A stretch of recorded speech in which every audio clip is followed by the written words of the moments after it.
Do you think the others are making good progress? Hope it's all going smoothly. Oh, hey look! They made it back as well! Prince! Lama! How did it all go? All is well, thank you. Nefer and Yehoda had to stay at the curatorium to wrap things up, so they won't be joining us for now. I ran into Miss Anefa and Miss Aino on the way back.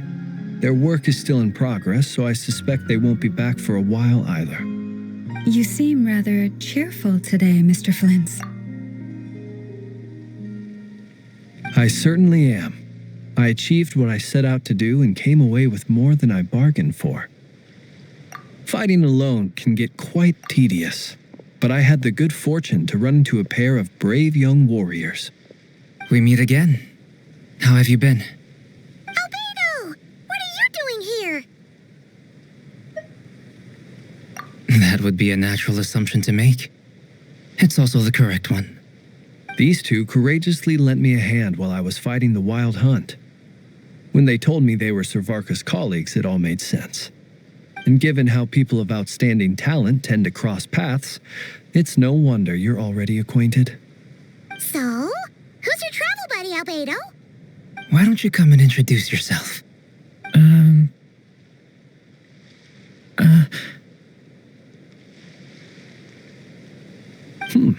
A gentleman of few words, I see, and a rather stern countenance. I presumed you were acquainted with him. Is that not the case?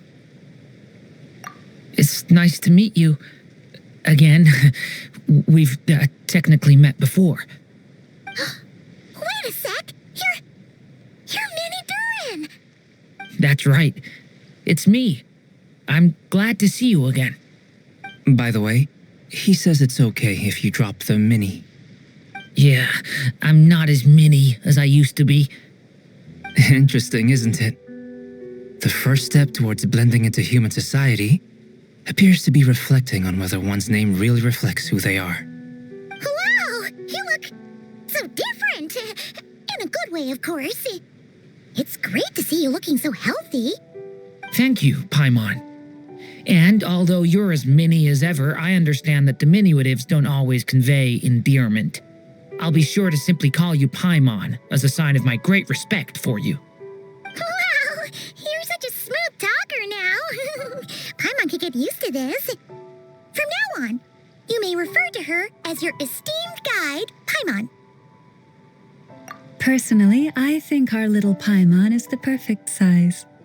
When people call her Little Paimon, it's just because she's so adorable that they can't help themselves. If that's not a sign of endearment, what is? You're absolutely right, Miss Lama. My brother still has a long road ahead of him when it comes to understanding human relationships. Anyway, speaking of long journeys, didn't Columbina leave with you? How come she isn't back yet? She's been catching up with old friends. Wouldn't be surprised if she stopped for a cup of tea or a 10 on the way back. Uh-oh. People are talking about me. Hope it's nothing negative. Judging from your expressions, I'm guessing it all went well? It's getting crowded here. I'll go grab some chairs. No need. This is a job for an alchemist. I'll whip some up momentarily. Thank you for your hospitality, ladies and gentlemen, but I was merely escorting my friends back. I'll be meeting Sandrone shortly, as we still have some things to discuss. It's been a pleasure, everyone. But this is where I'll say goodbye. We really appreciate your help. Oh, come on. Spare the formalities. I'm just glad I could help out some true friends. I understand. Well, bye for now, Harlequino.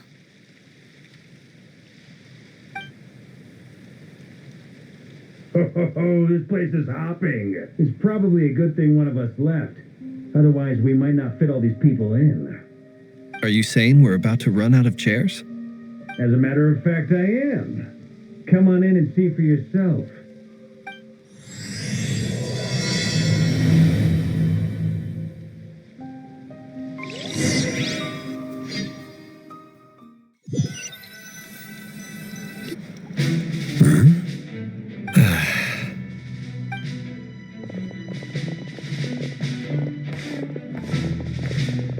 I overheard your little chit-chat outside, by the way.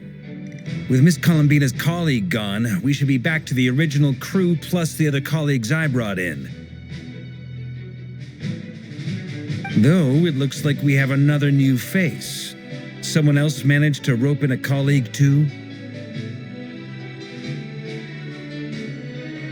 Frankly, you and Paimon are the only people I know here. This here is Deansliff, colleague of Tibet's greatest guide, Paimon, and greatest adventurer, the Traveler. Well, not exactly colleagues, more sort of friends. When someone else jumps in to do the announcing, you know you're speaking to someone important. Let's hear what he has to say. Note to self. Once Paimon knows your name, the rest of the world will soon follow. When he comes looking for us, it's usually something important. Paimon's guessing you've heard about the Wild Hunt, then. From the looks of it, you're about to hold a meeting. If I were to say that the Wild Hunt is our mutual enemy, would that earn me a seat at the table? As the saying goes, the enemy of my enemy is my friend. Mr. Dainsliff, there's a seat with your name on it. Though, I can't promise the same for everyone else. Hey, Albedo, think you can rustle up a couple more chairs? After all this time apart, Grandmaster Varka's first order is to rustle up a couple more chairs. I've missed this. Is he being sarcastic? Hey, he's your brother. Why are you asking us? I've still got a lot to learn about the nuances of human conversation. Trying to decipher Albedo's way of speaking has been like jumping in at the deep end. Oh, good point. Paimon gets you now. Don't sweat it. There are people who go their whole lives without getting the hang of it. You're ahead of the game already.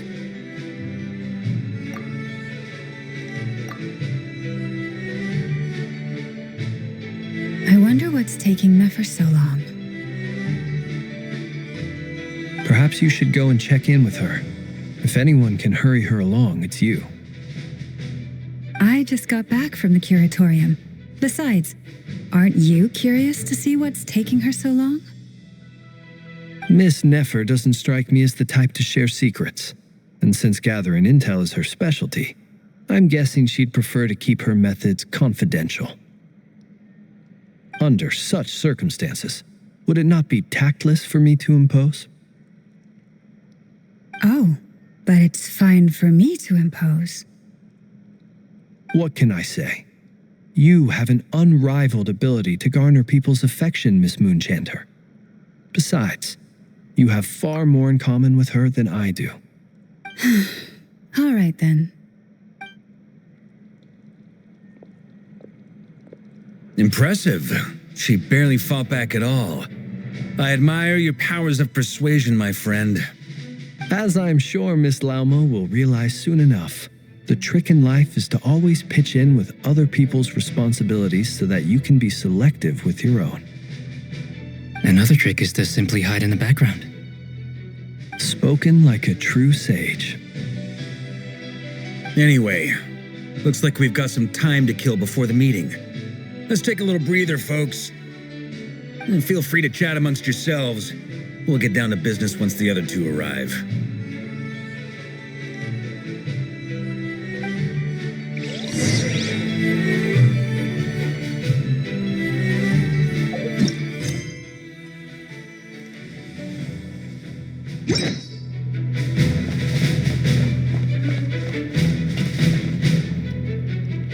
Is there something you'd like to say to me? Yeah, for starters, why'd you just show up here without even giving us a heads up? If you think back to our previous interactions, you may recall that that's hardly out of character for me. You do have a point there. Oh yeah, you'll need to find somewhere to stay the night too, right? Want to tag along with us? You never know. We might get a group discount. Sure, let's do that. Great! Paimon will handle it. And in return, we can get Dainsliff to be our very own personal bodyguard. If that's what you had in mind, you should have said so sooner. I'd be happy to help. Oh, okay then. Paimon was only kidding, but good to know. Anyway, since we're all here together, we might as well watch each other's backs. That's just what friends do, right? Indeed. Thank you.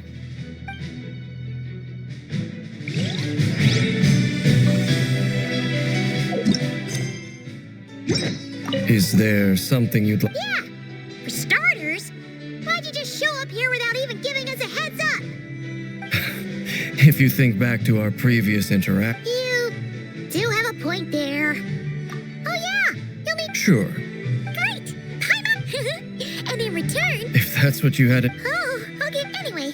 Indeed.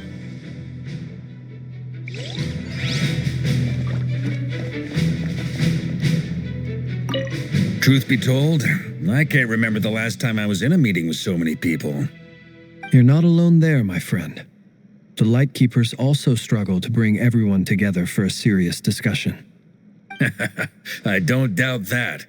I've only ever met two Ratniki, one being you, and the other being that young guy, Itlua.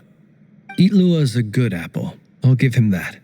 He's kind, honest, and regularly delivers supplies to my lighthouse. A true Ratnik to the core. In that sense, he puts me to shame. So you're what? A fake Ratnik? That's what it sounds like you're saying. But I get the feeling that's not quite what you meant.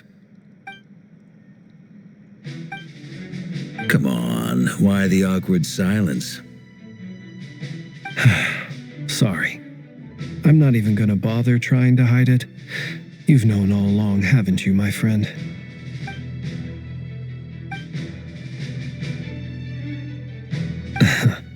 Now that was an awkward silence. Let's just keep this between ourselves. Probably best if Itlua doesn't know, huh? That goes without saying. Gotta be careful what you share with youngsters, after all. Anyone else in the know? Let me guess. The Traveler and Paimon? It's dangerous being too sharp for one's own good, you know. Then, in the name of the Animo Archon Barbados himself, I swear, your secret's safe with me. When we went for drinks, you said that you and Barbados were practically best buds. In the light of that claim, do you really expect me to take your oath seriously? Of course. Just as long as you don't go spreading around the fact that I'm close with Barbados, all right? Fair enough, then. Nothing like a bit of mutual leverage to seal the bonds of friendship.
You're both awfully quiet. Why don't I start us off with an icebreaker? Much obliged. Have either of you ever had your portrait painted? If not, I'd be glad to help. That sounds like a lovely idea. You know how to paint, then? I dabble occasionally. He's an excellent painter. Tables, chairs, people, dragons, you name it. He'll paint it for you. I'm flattered. If I ever get the chance, I'd like to give it a try myself. I'll bear that in mind. Anyway, how about you, Durin? What sort of portrait would you prefer? Oh, I'd be fine with anything. Whatever style feels best to you. Very well. Then I'll play it by ear.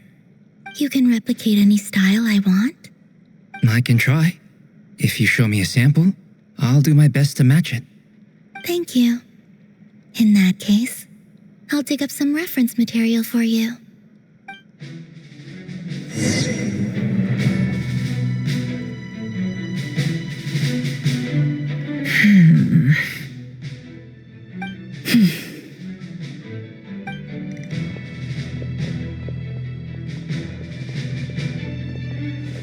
Ah, Miss Nefer, you made it after all. But what about Yehoda? I'm here to give you an update on how things are going on our end. Once this is over, I'll be heading straight back to continue my work. I left Yehoda back at the curatorium to watch over things while I'm gone. So much for just this once. Shh! Not so loud!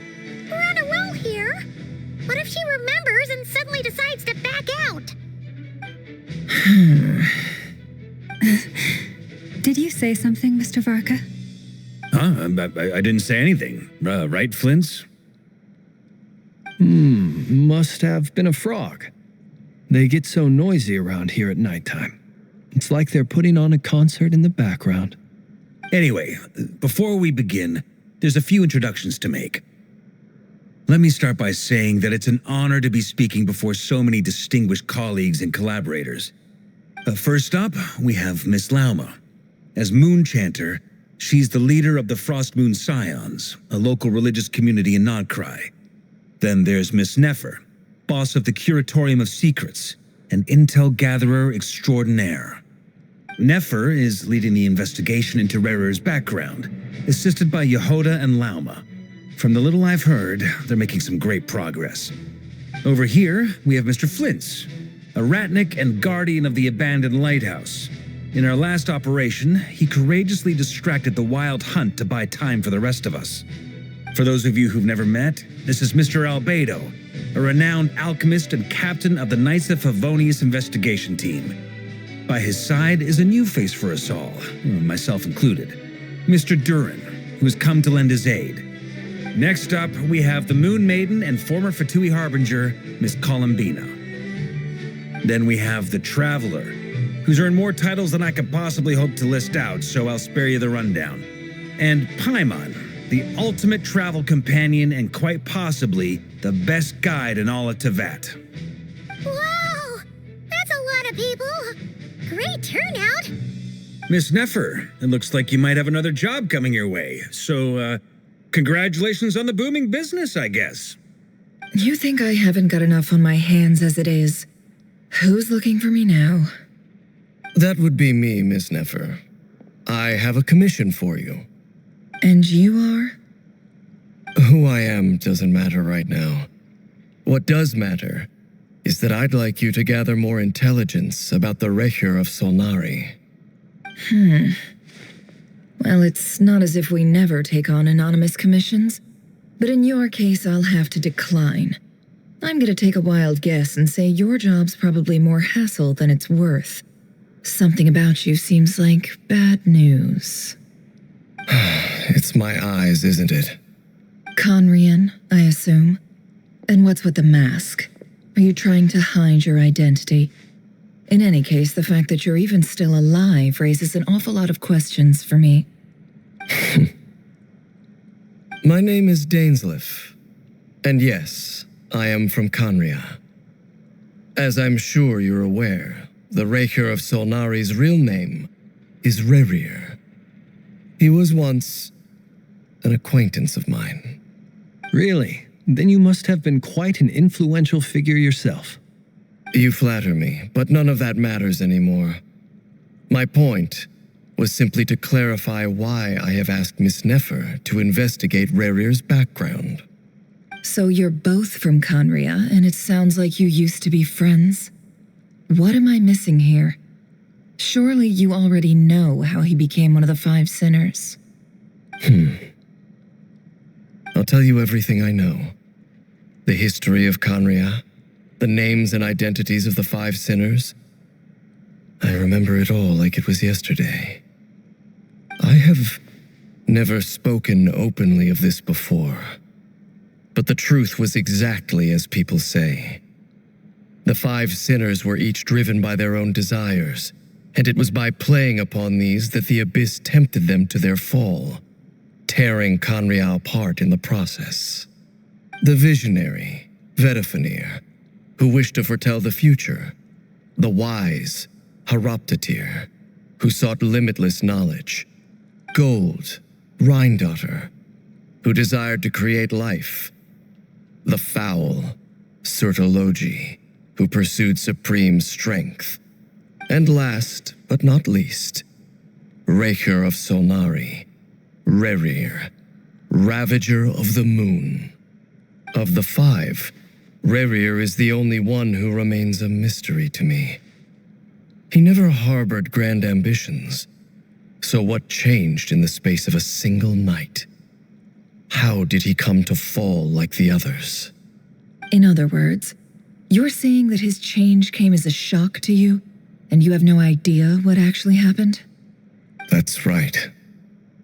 You mentioned how the Abyss tempted them, which led to their fall. But what did that look like in practice? And what other context can you give me about the events of that time? The more detail you can give me, the better. Strangely, now that it comes to it, I hardly know where to begin. The fateful night took place during the era of the Eclipse Dynasty. One day, my elder brother, the visionary, Vedifenir, was summoned to the palace by the Vinster King, only for the king to gouge out his eyes and cast him into the dungeons. When I came to hear of this, my fury knew no bounds. I gathered together every ally I thought I had, and together we set a night to storm the palace and free Ved. Centuries on, the memories of that night still haunt me like a never-ending nightmare. We broke through the palace gates, just like we had planned, each striking towards our separate targets. But then, I was betrayed. Even Vedifenir, the very person I had come to rescue, abandoned me and partook of the Abyss's power. So, it's personal after all. Then tell me, Mr. Dainsleif, what price are you willing to pay? You, of all people, must know that nothing comes for free. I cannot say what price would be worthy of such a commission. But know this. Rerir was not always a madman. Believe it or not, there was a time when he was just an ordinary man, working for the Conrian Intelligence Service. Uncovering the truth of Rerir's past is the only way to unravel this mystery. But before you decide if you will accept my commission, I will tell you more about him. Enough, I hope, to help you plan your next move. Sounds pretty good to me. Feels like we just flagged down a random passerby, only to discover he's actually a master strategist who has a score to settle with our enemy. Can I borrow your halo? It could be useful in the lighthouse. Hey, enough with the wisecracks! Besides, isn't that lamp of yours bright enough already? Relax. It was meant to be a compliment. If that was a little over the top for your liking, I'll make sure to tone it down next time. I'll give your proposal some serious thought, Mr. Dainsleif. Let's speak in private once the meeting is over. Before that, there's a few things I'd like to share.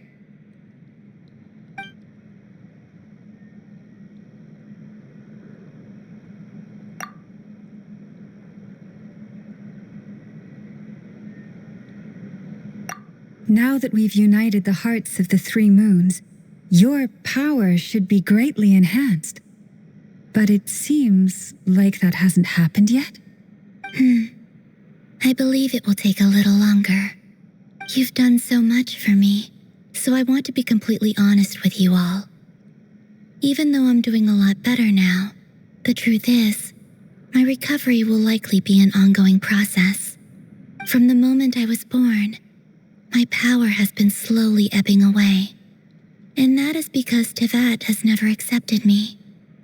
Even with the moons united as one, it seems my rejection cannot be undone. So far, I have yet to find a solution. It may turn out to be a problem that will plague me until the day I finally leave this place behind. Even so, I will do everything in my power to help you drive out the Ray here of Solnari. As Arlecchino put it, this is not about chasing the spoils of victory. It's just a gesture of heartfelt gratitude. Kutar.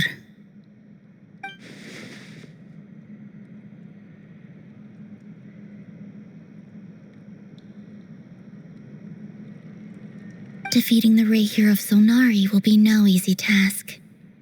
While my strength slowly recovers, we'll also need to gather more intel. Naturally. We should take all the help we can get if we hope to defeat him. We've considered several viable plans now, but our choice hinges on the answers to a few key questions. Is it even possible to kill Rerir? What experiences shaped the person or monster he became? And what's he really after? Given Albedo's expertise in alchemy, I think we should leave him to try and answer the first of these questions. Understood.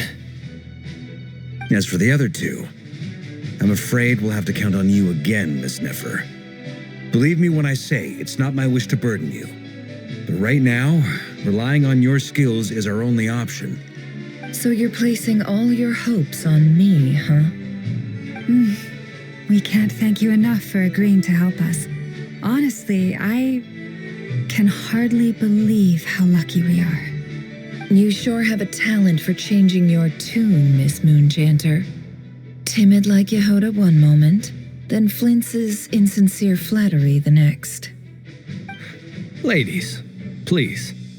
I must object to your portrayal of me. That's all. Feel free to keep bickering. Just pretend I'm not here. I almost don't want to leave this room. I'm curious to see how this plays out. I have faith in you, Miss Nefer. Something tells me you'll stand by us until the very end. Oh? And what makes you so sure of that? What if I suddenly decide that my compensation is insufficient? This isn't about the money. I can sense that you've got a deep-seated distaste for Rerir, and knowing you, that alone is motive enough. Look at them getting along so well. Like two peas in a pod. And I'm the one they accuse of insincere flattery. There is no justice. Miss Lauma, you have to understand something. Unlike you, I don't actually enjoy having everyone's hopes on my shoulders. Is that right? Well, maybe the fact that I'm willing to put my hopes in other people says more about me than you. But the fact is, I also trust you. And that's because I know that you're someone we can count on. Anyway, we've got our plan, so let's get moving. Mr. Dainsleif, let's talk. And Traveler, once we're finished, if you've nothing else planned, I'd like you to come with me. This whole experience is teaching me a lot.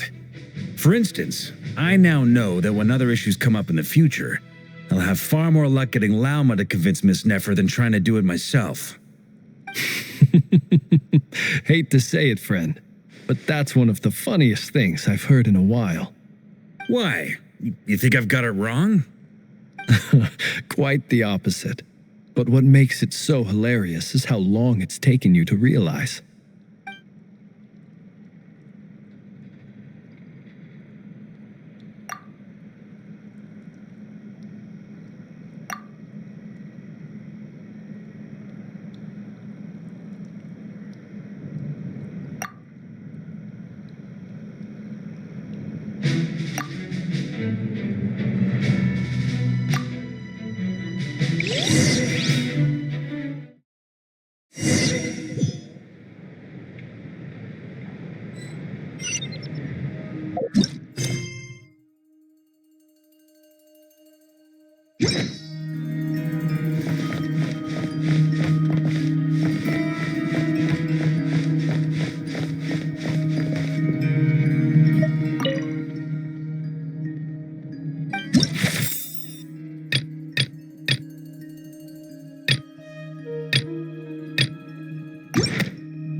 Thank you for waiting. That's okay. We actually used the time to help Dainsliff get a room at the hotel. That's very considerate of you. Now, I trust you share my curiosity about Rarier's past, and you seem fairly familiar with Mr. Dainsliff already. We spoke at some length after the meeting.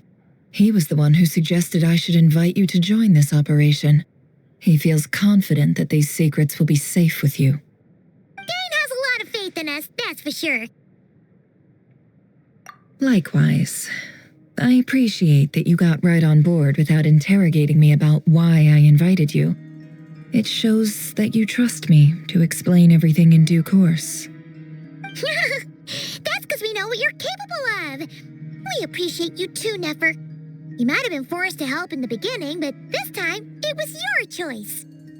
That's one way to put it. Another is this, that once a decision's been made, it's set in stone.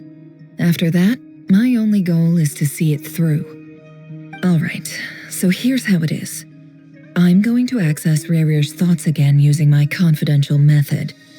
Now, I'm sure you've seen things like this before on your travels, so you're surely well aware of how dangerous it can be.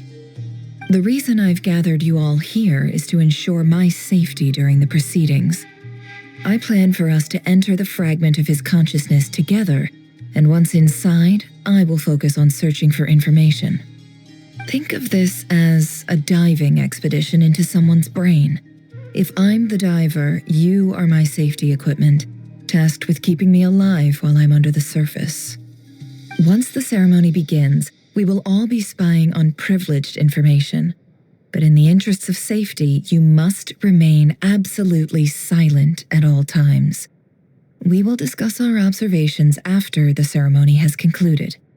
Lastly, any individuals of a weaker constitution are advised not to partake in the ceremony. In any case, Paimon has her own job to do, which requires staying in the room but not joining the ceremony.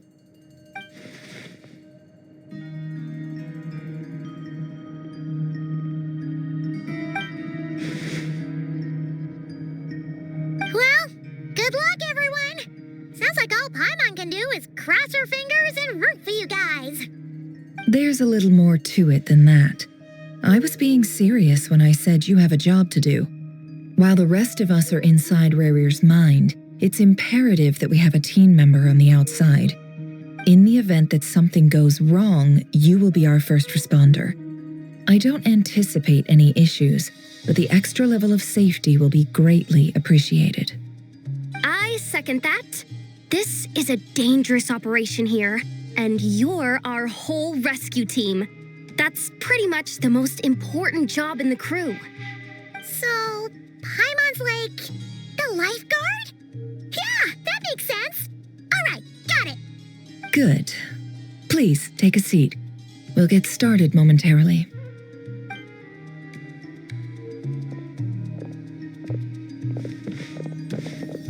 So, did Mr. Dainsliff tell you anything else?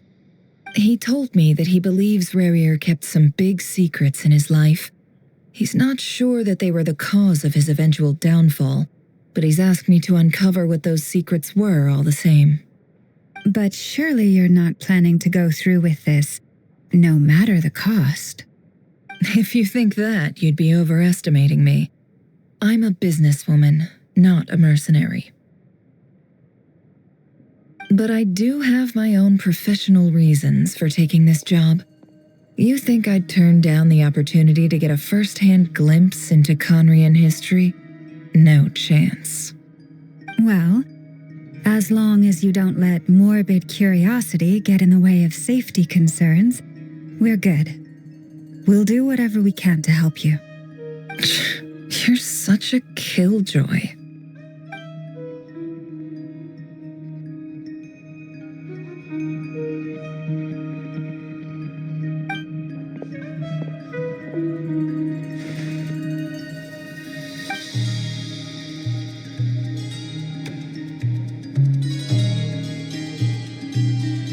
All right, I'm good to go. over here too. Promise, Paimon, you'll be extra careful. All right. Let your whole body relax. We're about to begin. Close your eyes.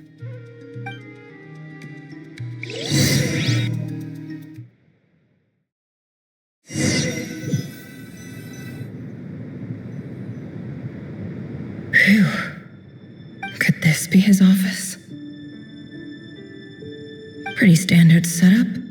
Bookshelves, paperwork, files. According to Dainsliff, Rarier used to be an intelligence operative.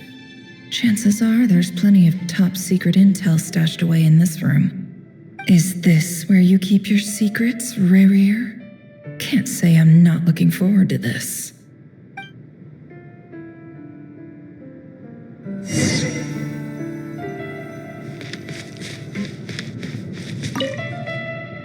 Wonder what kind of encryption technique this is.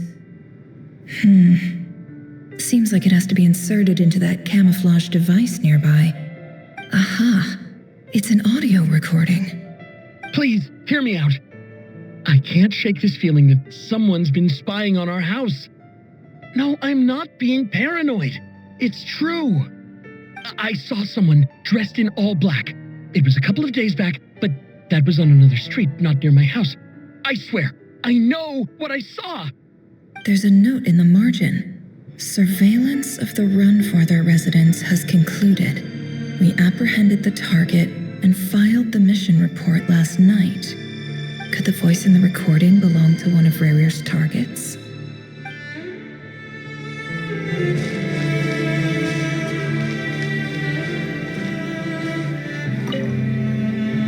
A file tucked inside a folder. The title reads, Dear Breakfast Shop Owner. It's a list of names. But at this stage, I have no idea who any of them even are.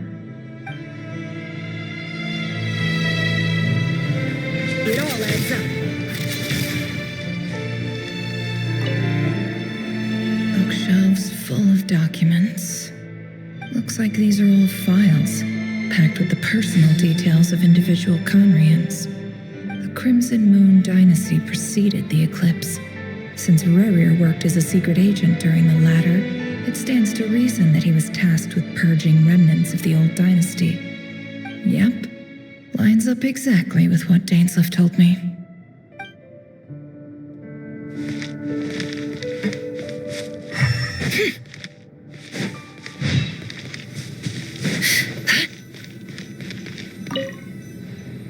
A box containing a ring inlaid with a precious gem.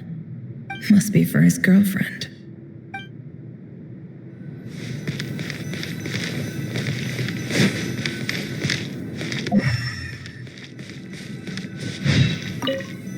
He looks even gloomier than last time. I wonder what's changed.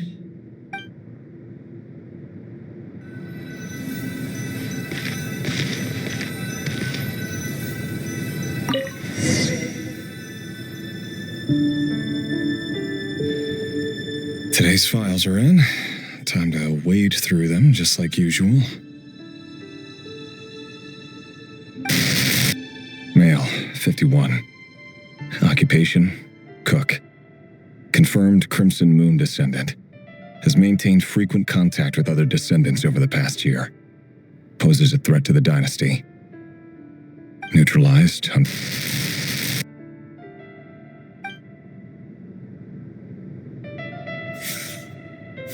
This one should be archived under purged targets.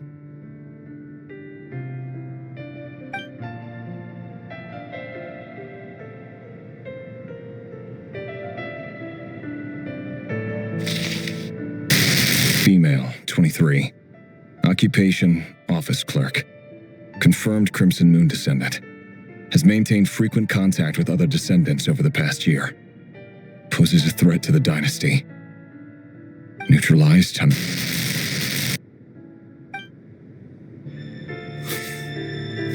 Another one for purged targets. Sounds like she was that other man's daughter. Never mind. What's it got to do with me?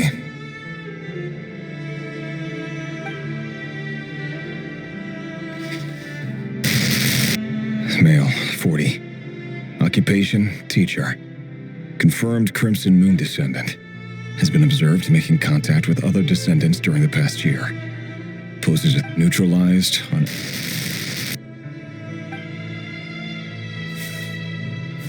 Just another nobody for the archive. Come to think of it, I remember surveilling this man. A case like his never would have been considered a priority in the past. He barely even interacted with other Crimson Moon descendants.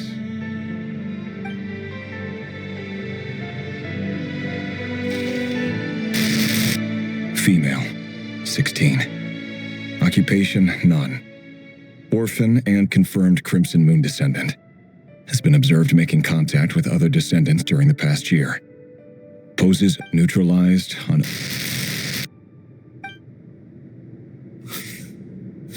Filed. I have no recollection of this girl. None whatsoever. She...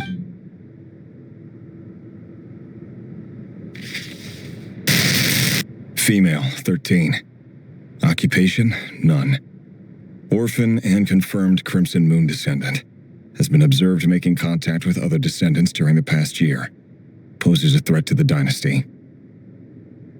Neutralized on...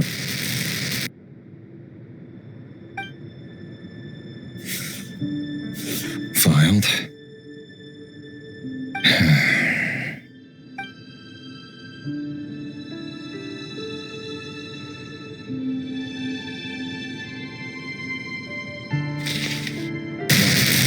Male, 11. Occupation, none. Orphan and confirmed Crimson Moon descendant. Has not been observed making any contact with other descendants during the past year. Poses a threat to the dynasty. Neutralized and...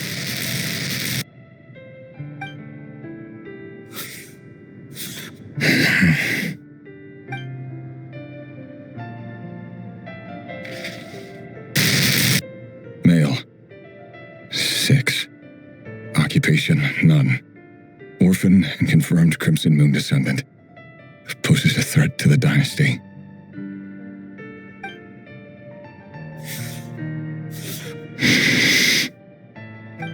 It's funny, isn't it?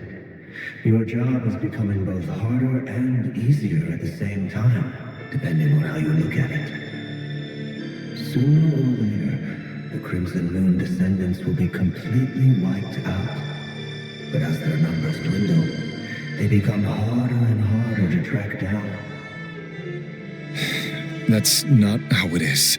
Fortunately, however, most of the able-bodied adults have already been taken care of. The remaining weaklings will be increasingly easy to deal with.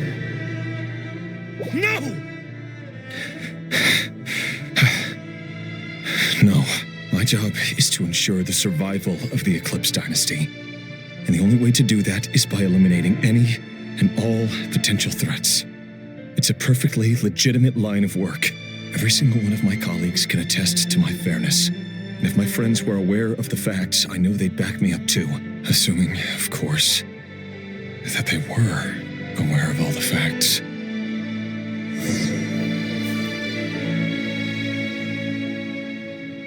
He looks even gloomier than last time. I wonder what's changed.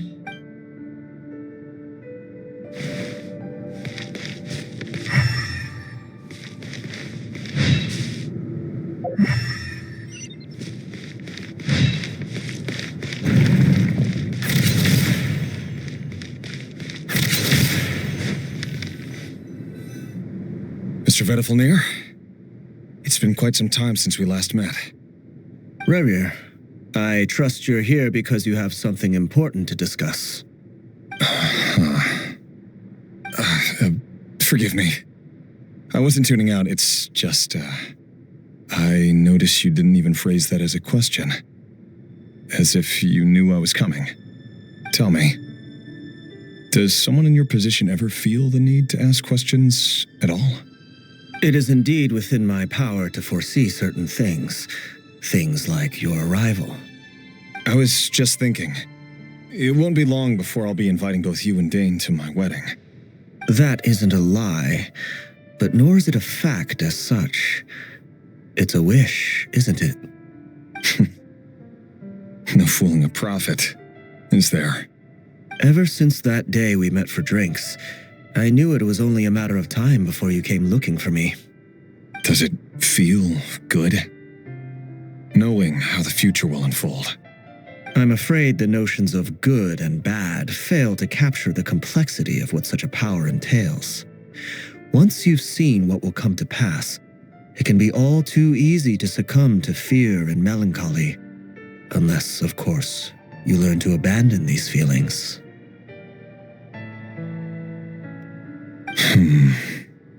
You fear my silence, and long to hear the words I left unspoken that day. That's right.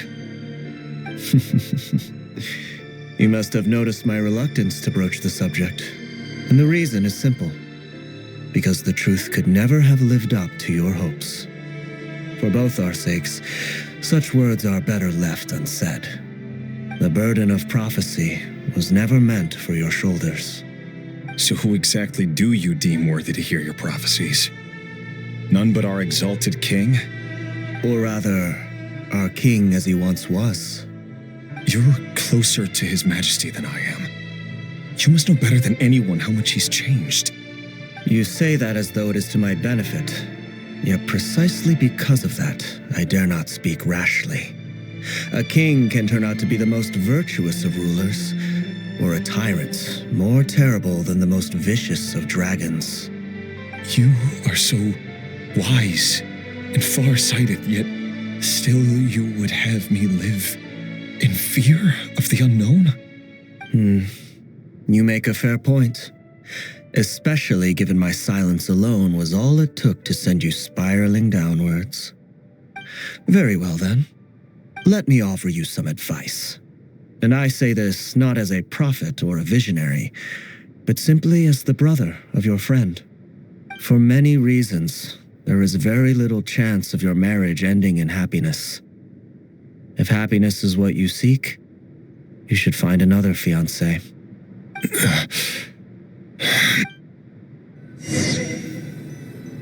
Hold on. There's that same black fog again. Could this memory belong to Thelindis? Guess I'd better tread carefully. No more lies. Wait. Hear me out.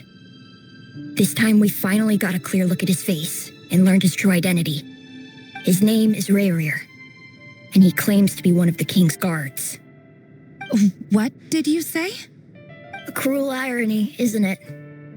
The man you're set to marry leads a double life as a brutal executioner. Why are you telling me all of this now? Simple. It's because I want you to kill him. You are the only person he would never suspect. No, absolutely not.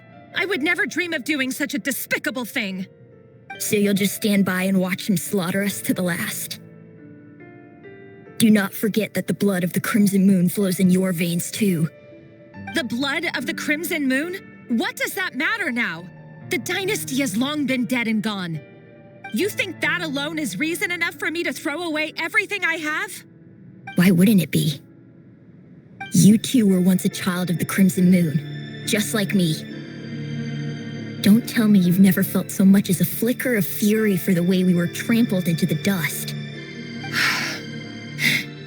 As long as you promise to abandon this pipe dream of restoring your dynasty, I can try to persuade him. Or have him persuade the Vinster King. Persuade the Vinster King? Do you even know why he's so obsessed with hunting us down? Why he keeps trying to force us to hand over our secrets over and over again? Or why we refuse to give up on restoring the dynasty? The Vinster King. A blind fool. His eyes clouded by powers from beyond this world. A petty little man with a miser's heart. And he dares to sit upon the throne? Mark my words. Sooner or later, Conria will fall. And it will be his doing. If you can't bring yourself to do it, so be it. Just you watch. It won't be long before calamity descends upon us all. The Rehir of Solnari. That really is quite a secret you've been keeping from me, Rerir. But who am I to talk? Am I really any better? I've kept my own past a secret this whole time, too. Love should be built on honesty. But ours was born from lies. And yet, is it really so wrong to hide things that would only make life harder? If we don't cover up the parts that no one else should see, how can we go on pretending to be normal? Vedifulnir must have known all this. And that's why he made his prophecy. In the end, nothing stays hidden forever.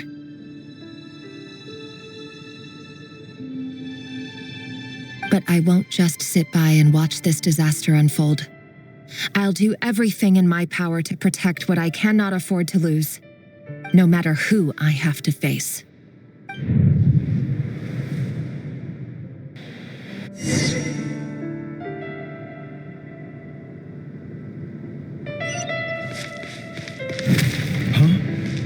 Was that Rerir who just walked past the window? Did it give you the chills that he still takes the same road to work every day, as if nothing ever happened? Those people at the deli. Enough already. They're clearly pretty taken by their own disguises, so just smile and play along. Pull the rug from under beasts like that, and you'll risk having your throat torn out. Deli? Oh. They're those people from the opposition. Right. I'd almost forgotten they used to run a deli. People of no consequence always vanish so easily. And no one even remembers them.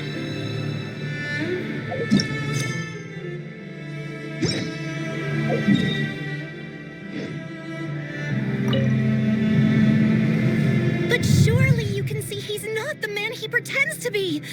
So many have died already, and they say that the king's madness grows with each passing day. We're not going to survive this, are we? But why does it have to be this way? Do we really deserve to die just because of the blood that runs through our veins? Felindis, are you even listening? Sorry, Freether. My mind was off wandering. I heard you, though. You're talking about what Rerir said. He's just following the king's orders. He's a secret agent, and it's his job to hunt down rebels and dissidents. By the time you first met him, he'd already taken lives. Maybe he was using you from the very beginning. No. Rerir has no idea I have anything to do with the Crimson Moon. My family are only distant relatives of the main lineage, and besides, my eyes are perfectly ordinary. Truth be told, apart from my teacher, pretty much no one knows I have any connection to any of it. It's been a long time since my family severed ties. But as Orlog said, who could possibly talk sense into that raving lunatic of a king? No one. I'll work something out. Trust me, I'm with you all. But for now, you need to keep yourselves hidden. Don't let anyone find you, anyone at all. Don't forget that Rerir is an Eclipse operative. You need to be extra careful when he's around, and when I am too. For now, don't come looking for me. And if anything happens to me, just act like we've never met. If even you can't escape this, what hope do the rest of us have? But after all this time together, surely he wouldn't lay a hand on you. I won't speak in his defense, nor can I give you a clear answer to that question. But I'll do everything I can to put an end to this. Here, hold on to this. If an opportunity to escape presents itself, take it. You'll be glad you took some spare change. You call that change? But what about you? I've got a job, and there's still money coming in. But you can't go anywhere right now. Please think about yourself for once.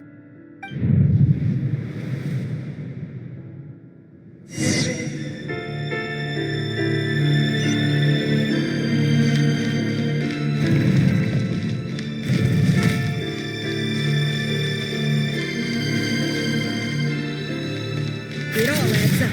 Can't hide the truth. Another day, another round of assassination training. Training ground is just beyond this hidden passageway. When you kill a person, doesn't it bother you when you end up covered in their blood? Why would it? Aren't we all just walking blood bags? But not everyone is accustomed to hunting down others like prey. You've been a hunter for so long now, you seem to have forgotten that most people don't just go around killing one another. Leave me alone.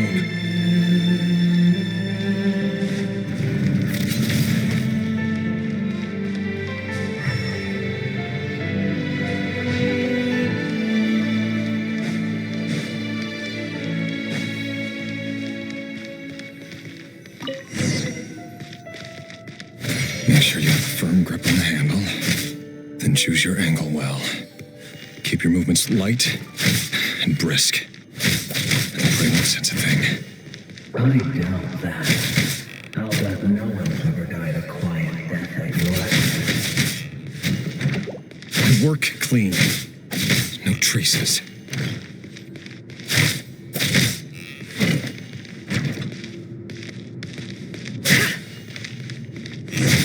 That doesn't make it open enough. The thing that happens to me right now. What if someday it doesn't? That won't happen. He's changed. Ever since he realized the spell of that hour. In the beginning, he only had you take out a handful of the guilty. But now... The ones I've dealt with have always been guilty. And I've carried out my work flawlessly.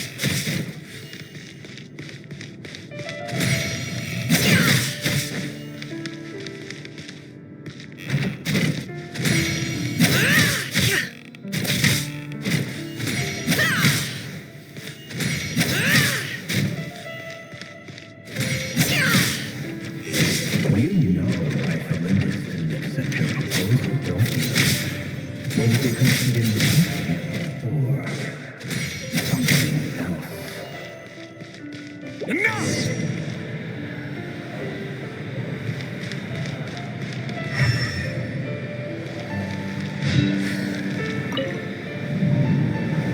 Delindis, do you still remember Orlog? Orlog. The boy who was pretending to sell flowers. You spoke for quite a while, didn't you? Yes, we did. What about him? He was arrested 2 days ago. Chances are he's already dead. He... I just don't get it!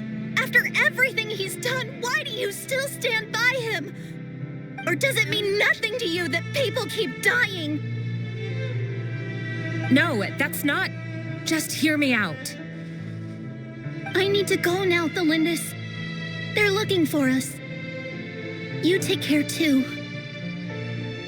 If you ever need a place to hide, come find us.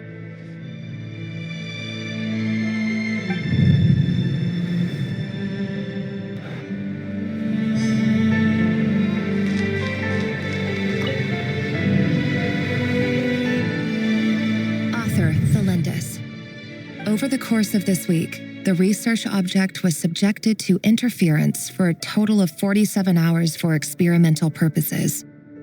The results are as follows. All subjects of observation that were sent inside have now... The situation within is proving more problematic than anticipated. No progress whatsoever. What now? Won't you give me even a glimmer of hope? Things are getting worse by the day. I have to find a way or we'll all be in danger.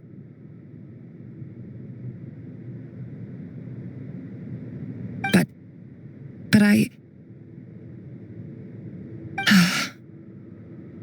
If all this research comes to nothing, what then? Sooner or later, it'll be my neck on the line. But could he really bring himself to kill me? No. Surely he wouldn't have the heart.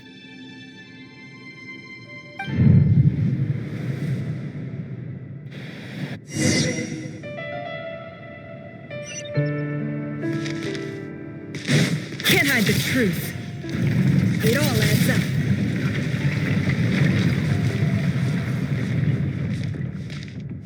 Why won't you just let us go? We don't even know each other. All we want is to live ordinary, peaceful lives. You want to live?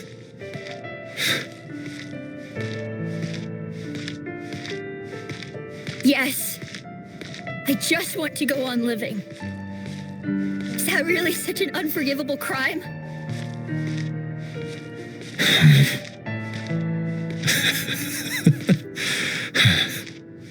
You want to go on living. I want to keep living too. To keep living forever. That's why I have no choice but to continue on the path I'm on. If only some savior would suddenly swoop down and change the way the world is. Too bad that's not going to happen. Imagine that. If there really were such a person, you and I wouldn't be standing here like this, would we?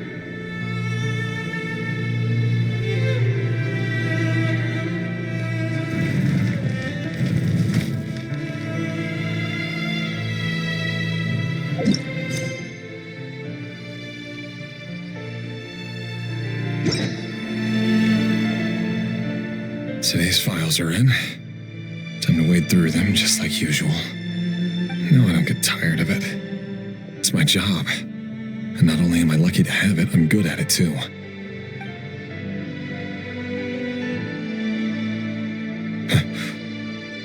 Wait. That's... Thelindis?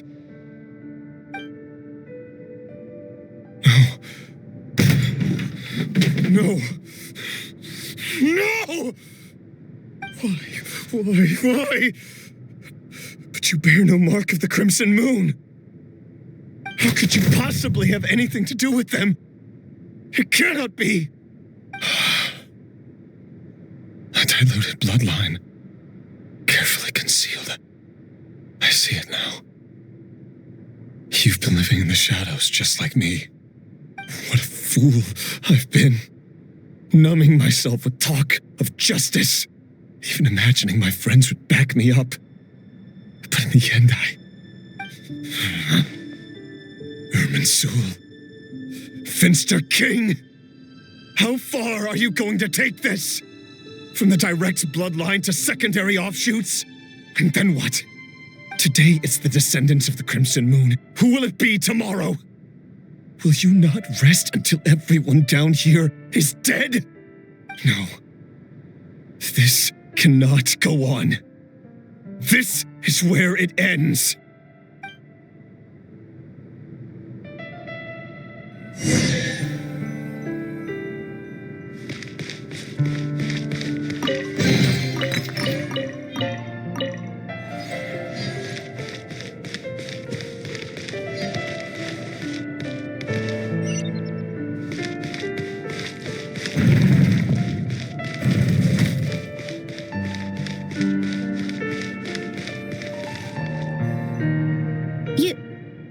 You're really letting me go? I am. As long as you can guarantee that no one will find you. Don't worry, I'll be extra careful. No one will know I was here. But what about you? Me? If you let me go, you won't be able to complete your mission, will you? Good point. In that case, Maybe you should stay. No, please. I just want to see the outside world again. To... Go on living? Yes. I know you're a man of your word. So please, just let me go. If I let you leave, what will become of me? Just kidding. Go, now. But remember, don't let anyone know you were caught. We'll be seeing each other again very soon if you do.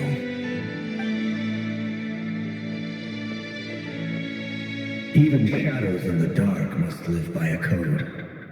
But you can't save everyone. You've been whispering in my ear for days now, Vedavulnir. What are you trying to do? Break me down? I only say this because you long for an answer to your problems. Let her go, Rerir, or you risk losing everything. I will not abandon Thelindis.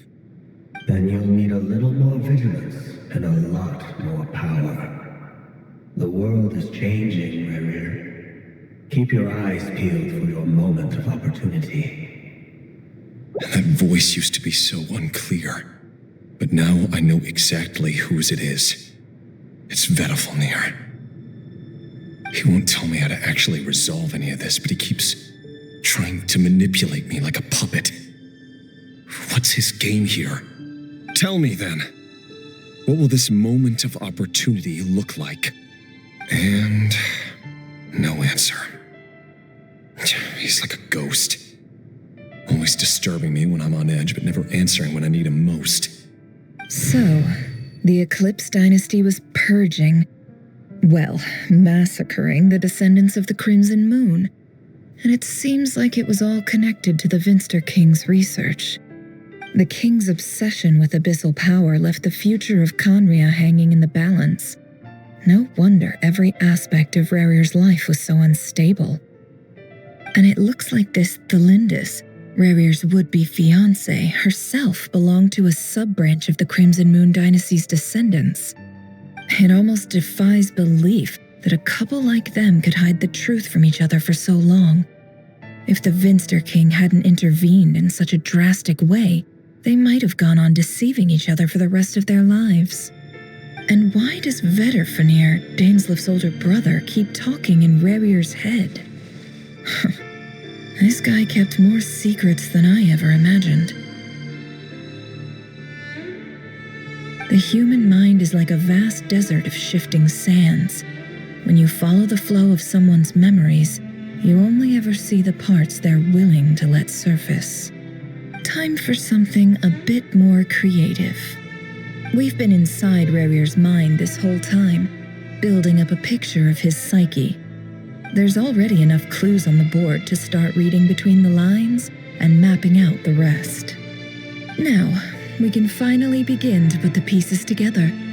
Sure, it'll only be a reconstruction, part simulation, part reasoning, but it's usually pretty accurate. Once we've built up a cognitive profile, we just need to cross-check the logic behind his actions.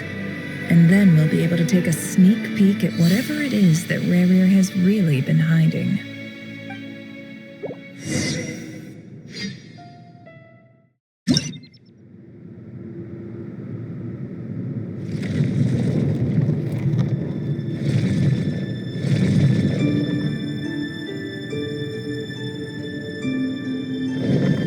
Rerir, are you there?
out. It's urgent.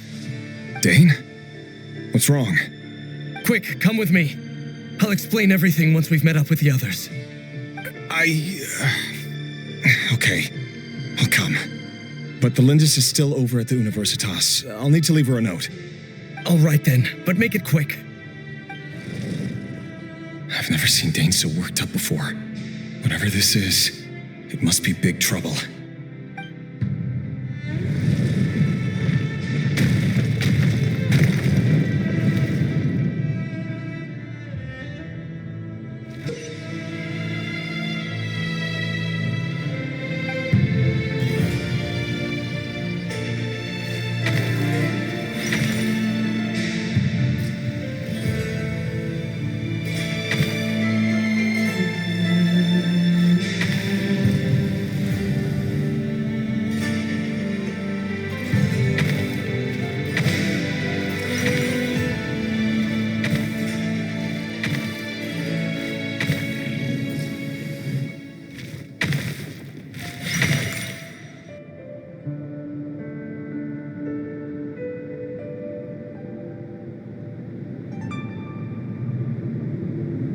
Well, this is a nice change, meeting you all at this hour.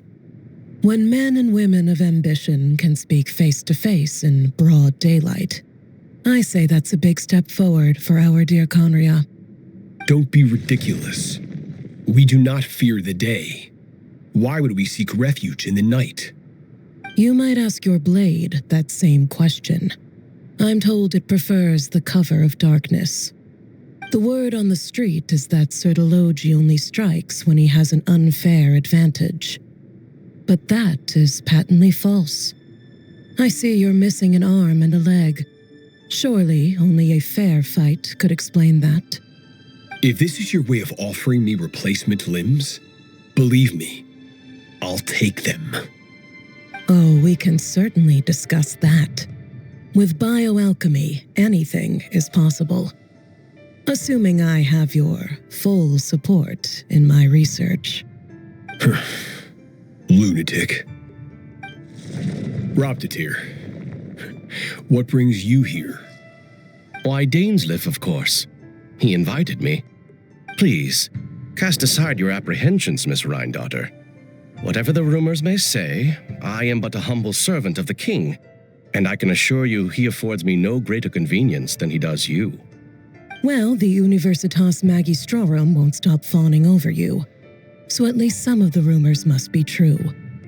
You're clearly doing well for yourself, so drop the humble servant act. It endears you to no one. You're president of the Universitas Magistrorum, the chief royal mage known as the Wise by royal appointment, and by far the most favored among the 4 pillars of Conria. Vice President Veet doesn't even try to hide his envy when he sees you. My success is the product of hard work and good luck. It's as simple as that. Were the king not such an extremist, I hardly think I would have received a senior post at my age. Of course, no job is without its gripes. Serving a king like ours can be a challenging task, as I'm sure you can imagine. And as for Efterveet, in missing out on the presidency, he's dodged a mountain of stress. Like everything else in life, it comes with pros and cons. You're all here.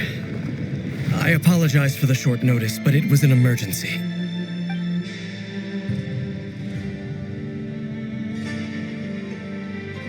You must be Rarir. Mr. Sertologi. Yes, I handled your case file during your sentencing. Nothing personal, of course. I'm pleasantly surprised that you remember me. You're clearly a person of substance if you've been invited here. But Dainsleif, you'd better have a very good reason for convening this little gathering. It's my brother, Vedothanir. After he spoke at the court this morning, the king was so infuriated by his words that he had him blinded in both eyes and thrown in prison. Vedothanir in prison? Strange. I thought the king trusted him and Robtatir more than anyone else in the world. Does this mean the king's circle of trust just got even smaller? It has nothing to do with trust. It's about what the king wants, which is as clear as day to anyone paying attention. I simply appease him, because it's in the best interests of the Universitas Magistrorum. And also because you're slimy. Vedafilnir, perhaps less so. But still, a visionless visionary? It rather inclines me to think that qualifications are not what get you ahead in Conria. Do you honestly think this is an important discussion to be having right now? Dane, what are you planning to do? Rescue Vedafilnir, I assume. Correct. It will mean storming the palace by force. Tonight. I need all of you on my side. That's far too dangerous. And don't forget, Dainsleif, you're captain of the Royal Guard. You swore an oath to the throne. You've been planning this for a while, haven't you? I have no desire to commit treason. But whatever critique the king may have of Vedafilnir, disfiguring your most loyal subject for putting the best interests of his court and nation first, this is not the conduct of a wise ruler. My blade will force the king to see the error of his ways. So, Vedafilnir's prophecy enraged the king. I'm sure it wasn't what he wanted to hear, but if he won't take counsel even from the visionary, that is deeply troubling news. The extent of His Majesty's madness is now all too clear. The question is, how does a man like me get out of this situation unscathed? You have noble ambitions, Dane, but I'm afraid they don't do much for a guy like me. I'm not interested in saving the world. All I want is a letter of pardon. A letter of pardon? For whom? Thelindis? The chances of the Vinster King issuing a pardon for anyone connected to the Crimson Moon seem vanishingly slim.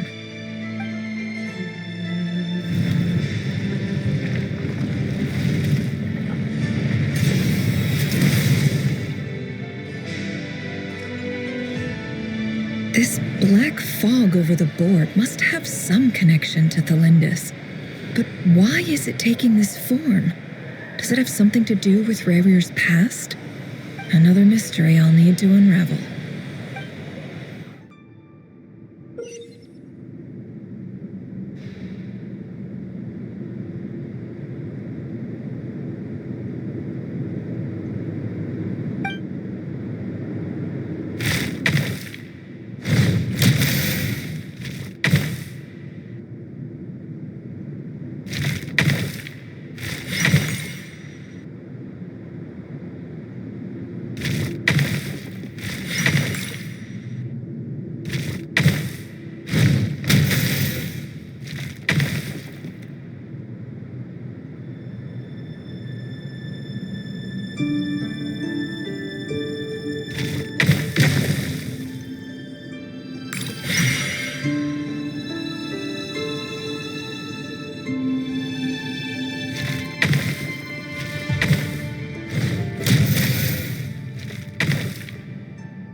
Author Thelindis. Over the course of this week, the research object was subjected to interference for a total of 60 hours for experimental purposes. The results are as follows. Research dating back to the Crimson Moon Dynasty has established 2 points regarding moon marrow. Firstly, its origins have something to do with a god's power. Secondly, it serves as a portal to an as-yet indeterminate location. Moon marrow can thus be defined as a spatial gateway. However, there are a number of hurdles to overcome before we can answer the question of where it leads to. To start with, opening the gateway requires a specific power source, which the relevant literature indicates An enormous amount of power is then required to keep the gate open. Currently, the total power output of our instruments remains in the single digits. To make matters worse, I am now the only staff member remaining in the Moon Marrow lab. The Universitas Magistrorum recently decided to move most of its personnel into abyssal energy research, which has stymied all Crimson Moon-related projects. This is not a wise move. I have always maintained that placing all our hopes in a single source of power is risky, especially one as poorly understood as this. As well as making ourselves overly reliant on a single resource, we are neglecting other promising technologies. I apologize if this comes across as disrespectful. But as a Moon Marrow researcher, I desperately want to see the world beyond the gateway. If we really made it there one day, what would we find? And how would we go about taming the unknown? My imagination is endlessly fueled by questions such as these.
This is for you. I heard you're gonna leave the city with your parents. Delindis, did you hear about what happened? I've heard nothing.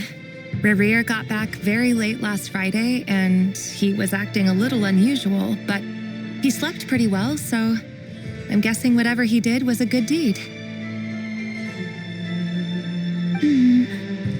You never saw him, and I don't know what he did. And this conversation never happened. You understand? What if he finds out that you pried into his secrets? Don't be silly. I don't know what secrets he does or doesn't have. All I know is he's just a normal guy who happens to run some errands for the king. Are you scared of him? I don't know. The Rerir I know doesn't match the person you all describe. Logically, I should be scared of him. And yet, I don't want to lose him. But enough about that. You should get going, and be careful with the package I gave you. Keep it secret. Keep it safe. What's in it? A piece of the moon. All you need to know is that as long as you keep it safe, then in the future, everyone will be able to see a red moon. A red moon? You mean our moon? That's right. Our moon. Promise me you'll look after it. I promise, Delindis. The Crimson Moon bloodline will never die out. Its light, the color of blood, will become like a fire that flows in our veins, no matter how long it takes.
everyone, and stick to the plan. Sir Dainsleif, what are you? Is this treason? You know what happens to those who betray the throne. Please, don't do this! It is the king himself who has betrayed the throne. He has betrayed all of Conria. If you have any love left for justice in your heart, you should join me. It's showtime. Dane and his group will handle the troops in the palace. Then Hraptatir and Rhindaughter will disarm the security measures. My job is to enter the prison and rescue Vedifalnir. Stay safe. Wish me luck. Look after my brother. Draw your blade. It is time for justice to prevail.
The smell is abominable.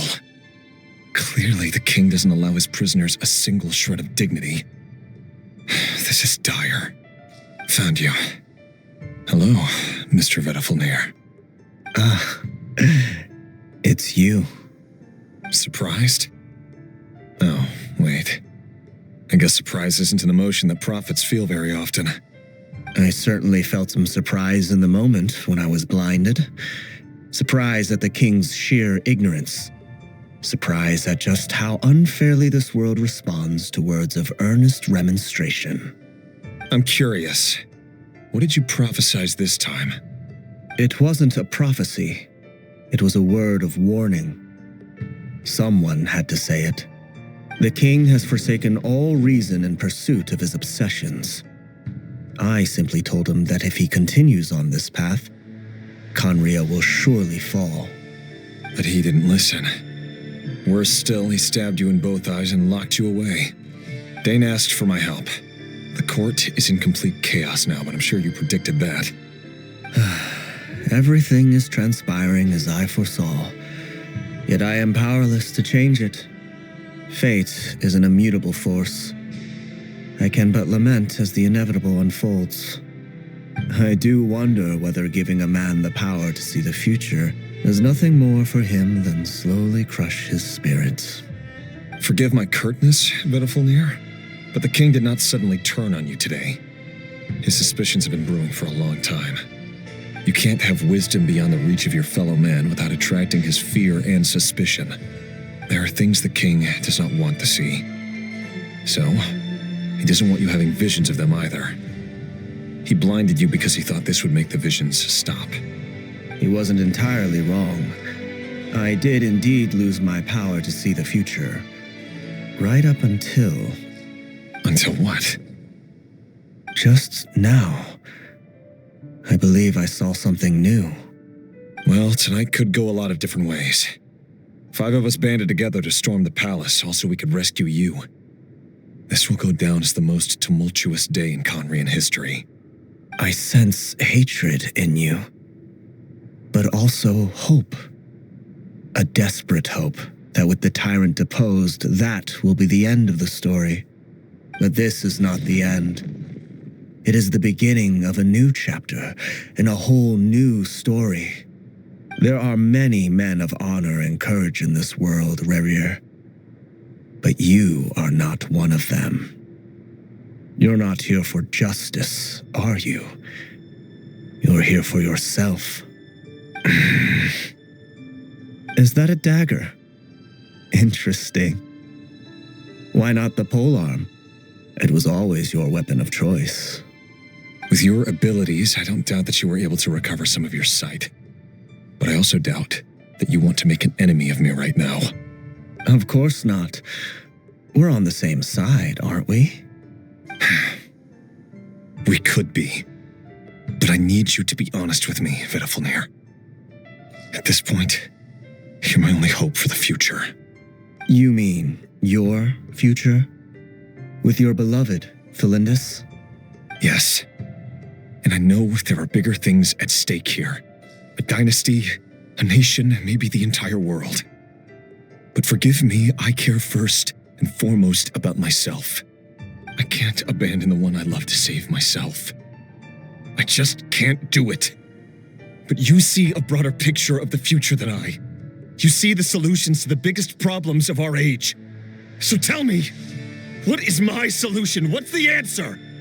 In matters of fate, answers are either right or wrong. What will be and what will not. Maybe you are willing to pay a certain price in the pursuit of happiness, but unfortunately, fate does not negotiate. That is the cruelest thing about fate. It is unmoved by your sacrifices. That can't be true. I know it's your voice that I keep hearing in my head, urging me to see how the world is changing, to seek more power so I can protect the things I love. You show me disaster, but you won't show me how to avoid it? Why? Why are you doing all this? My voice. In your head.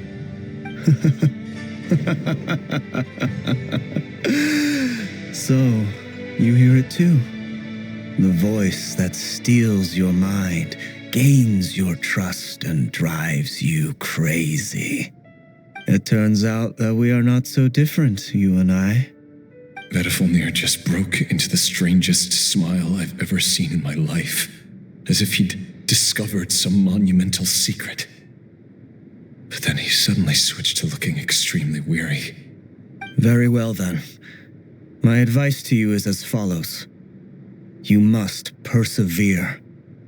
Whatever trials and tribulations you may face, be steadfast in the belief that they are your path to the future.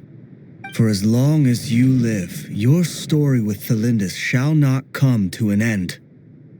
That is the only chance you have of fighting back against fate. It is up to you whether you believe my words. Regardless, that is all I will say on the matter.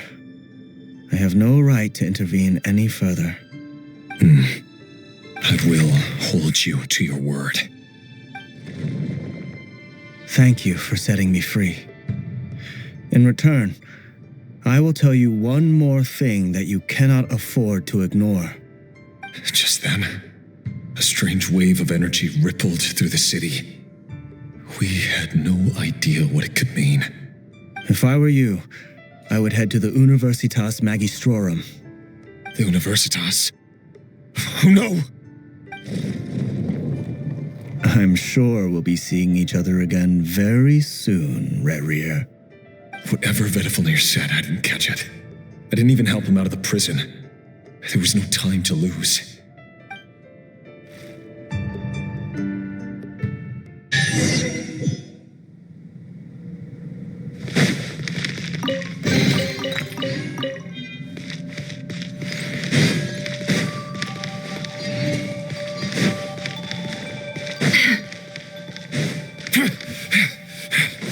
Monsters? Is this Rheindarter's doing? Or the Universitas Magistrorum? Out of my way! I'm going in! Let's light it up! Booba, get them! This moment will be frozen. You're toast!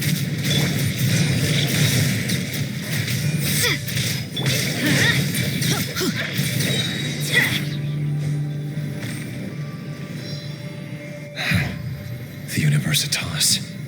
That reminds me of a rumor I once heard. Allegedly, the king installed secret mechanisms in the palace and around the city. No one knows where they are or what kind of power they hold. But if they were ever going to activate, it would probably be on a night like tonight. Help! Hold on! Don't let them anywhere near you! Save me! I can't! Ah! That sounded like an explosion. So, the rumor is true? The king really went through with it. What other means does the king have at his disposal? They must run on power from the Abyss. And given it's a major center of Abyss research, anyone over at the Universitas will be in grave danger. I have to hurry!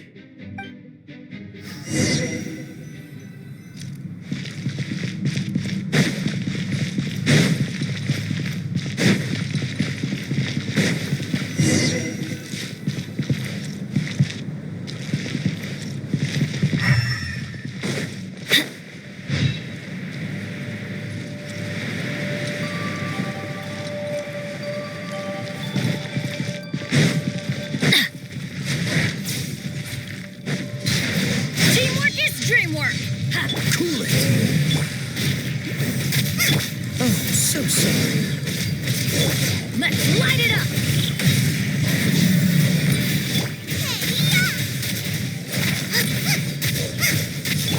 Everybody stand back!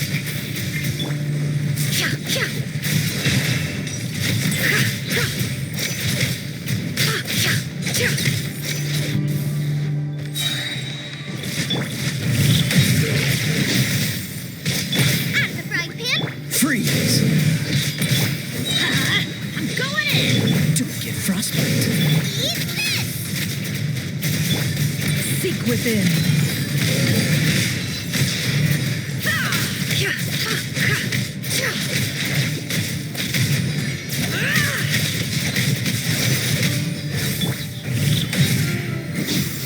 Everybody stand back!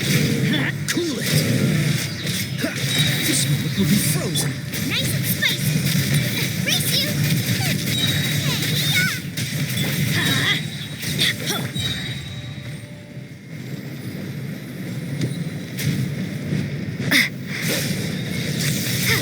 Teamwork is dreamwork!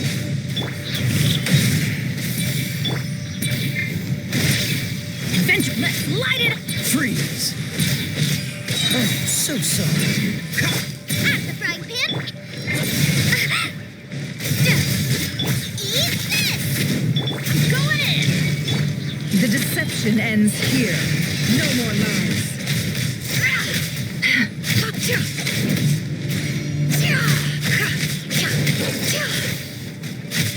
Cool it. Nice and spicy!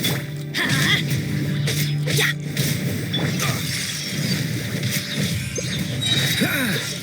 Don't get frostbite. Everybody stand back!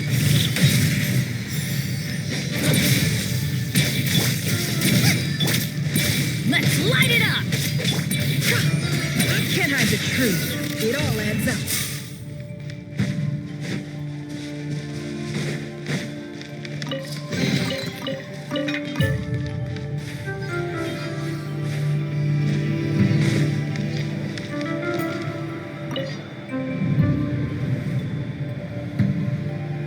Monsters at the Universitas Magistrorum?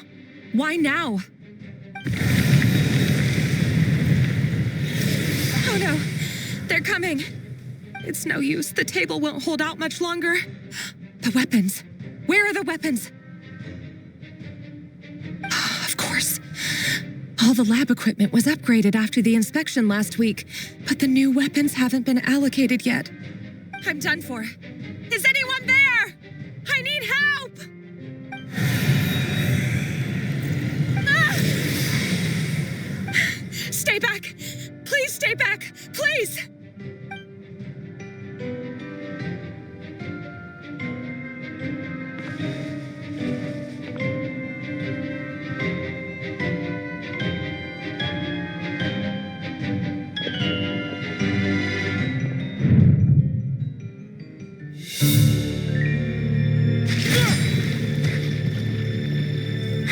What's that? Reverie. So the rumors about your work are true. What? No! Listen, something happened at the palace tonight. We have to leave. You don't need to lie to me anymore. What do you mean? I know why you're worried, and I will respect the decision you've made. But it's okay, because I found a solution. I know how to end all this. You can have it back. The normal life you so desire. But until then, I'm afraid our wedding will have to wait. Cylinders? No, don't do it! Cylinders! Cylinders!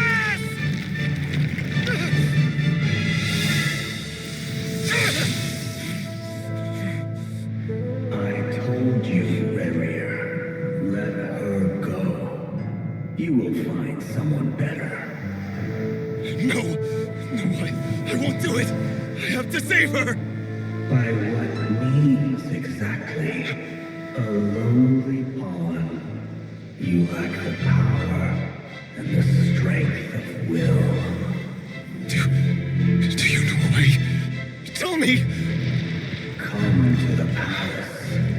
Join us.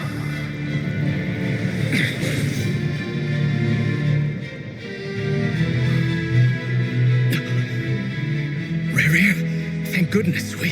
Step forth and take your share. You made it. Not you too.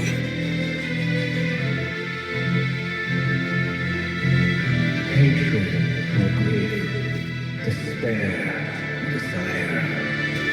We all have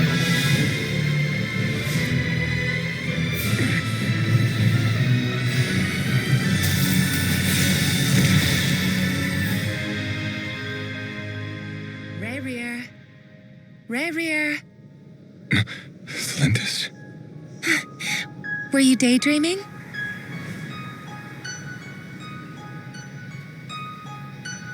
You still remember, Reverie? That question you asked me a couple of weeks ago? Oh. You mean the proposal? Yeah. I'm wondering, where do you think would be a good place to discuss it? Maybe in the garden? Or were you thinking a fancy restaurant? It's your choice.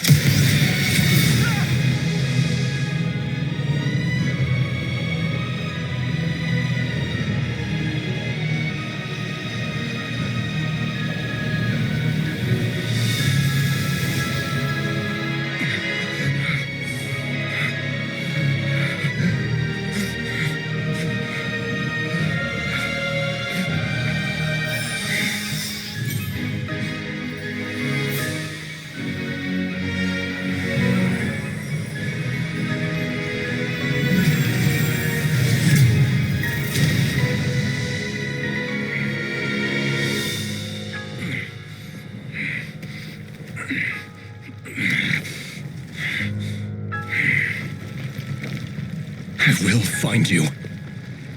And then, you can give me your answer.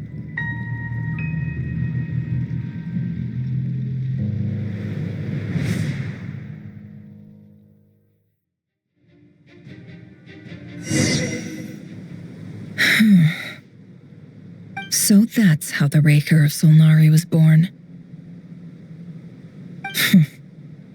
A monster created by circumstance is a monster all the same. Viewing other people's thoughts for too long can get uncomfortable. Right now, I'm feeling a strong sense of loathing. In a nutshell, the story of Conria is what happens when the truth falls by the wayside. Everyone tells little white lies, and before long, you have a huge pack of lies that destroys everything. Whew. Time to get back.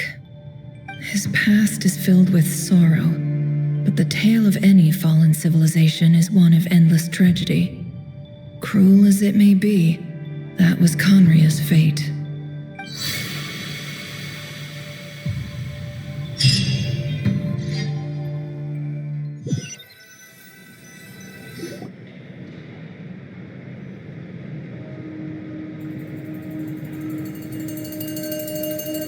Everyone, I'm back. Can I get a standing ovation? Never! How are you holding up? Feeling okay? She's fine. Boss is a pro. Yes, I'm fine.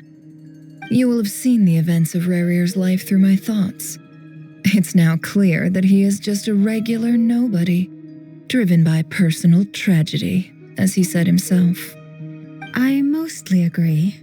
There's only so much we can know about him from his memories alone, but they did give us a clear glimpse into his life in Conria. However, I would not consider Rarir to be a nobody. He was deeply involved in the events of that era. Yet, when the catastrophe of a generation strikes, nobody is safe. Sounds to me like you're speaking in riddles again. Is this you urging me not to abandon the people of Nodcry in their hour of need? That's not what I meant. Although I do hope you choose to remain a part of the plan. Without you, the mission ahead will be all but impossible. Then try to remember that I respond better to the carrot than the stick. And I don't appreciate being bossed around. Now, as for you, Missy, you were excellent. You stuck to the rules of the ceremony and kept your mouth shut the entire time. Bravo. Cool. So, can you fill me in on the deets now?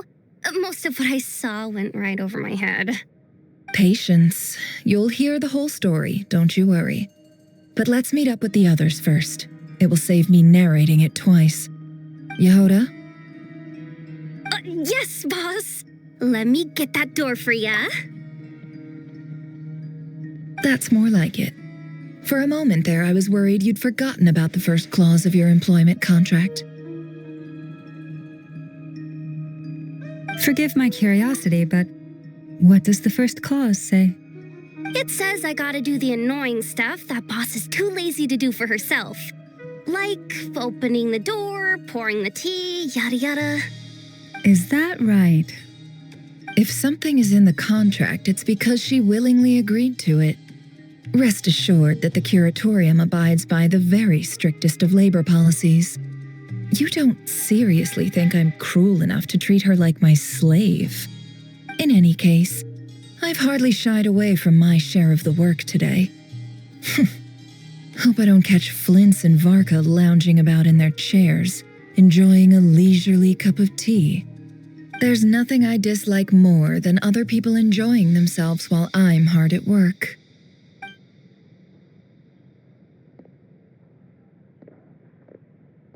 Oh no.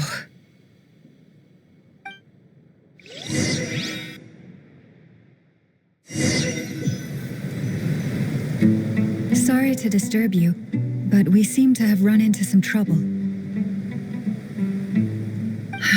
Evidently so. Don't worry, I'm not about to leave you to fend for yourselves. I'm not that kind of boss. And it would go against the curatorium's labor policy. I'm sorry? What did you hear me say? I wasn't talking about labor policy. Wait. How long have I been standing here? Not long. You just appeared by the door a moment ago.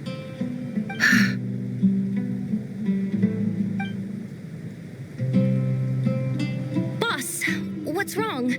You look like you've seen a ghost. We've been tricked. We never left at all. Somehow I hallucinated that whole scene back inside the office. Hallucinated? But how? How indeed. This place should heed my will alone. All thoughts and actions that occur in here are just a result of pawns moving across the chessboard in a carefully calculated manner. And nobody has access to this chess set but me. So you control everything in here? More or less. But yes, it's a special technique of mine. Has anything like this ever happened before? Only once. It was the first time I used the chess set. Is there any similarity between what happened then and what's happening now? I suppose my thoughts are a little turbulent, which was also the case my first time. Is there anything I can do to help? The first clause of your contract clearly states that I only need your help with things that I'm too lazy to do myself. Meaning you're not feeling lazy right now? Meaning this is not something Yehoda can help with. The chess set is a personal treasure that I alone understand. I must be the one to find our way out of here. Boss, it's fine. Really. Let me do something useful. Oh, listen to you. Whatever would I do without you, Yehoda? What? Really? Yes, really. Where would I ever find another employee as obedient and servile as you? God forbid anything ever happens to you. Oh, okay. Well, anyway, I was thinking of fetching some water. There's gotta be a source around here somewhere. I suggest everyone finds someplace comfortable to take a rest. We gotta conserve our energy. Even though all this chess malarkey doesn't exist in a physical sense, mentally speaking, it's all real. And so is our tiredness and fatigue. You don't want to dismiss mental fatigue. Just because it isn't physical doesn't mean it's any less serious. But anyway, I got your backs, so don't worry about a thing. Don't I have the best employees? Jealous much? If we can find a suitable time, I'd love to borrow Yehoda for a day to help out at the Frost Moon Scions. Would you be amenable to that, Boss Nefer? Oh, Lauma. Have I ever told you just how pretty you are?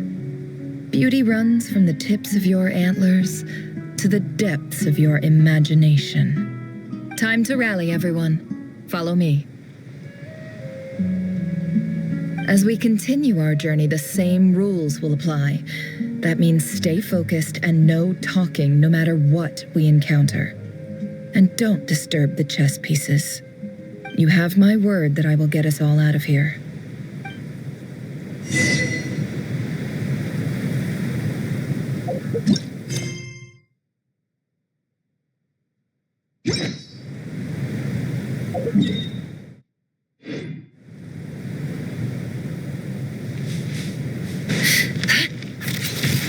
Can't hide the truth.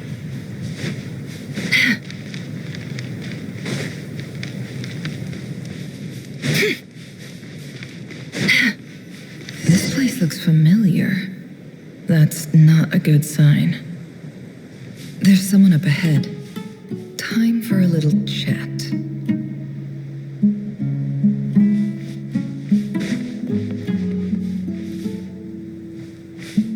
I wasn't expecting visitors at this hour. Wait, is that? Oh, it's him. There you are. Sinue's been looking for you all day. I think he has some news for you. Oh, yeah? What were you doing just now, Uncle Retinue? Hiding away some more loose change? I know I saw some Mora. What do you mean, loose change? Oh, come on, I'm too old for this. Just pretend you saw nothing.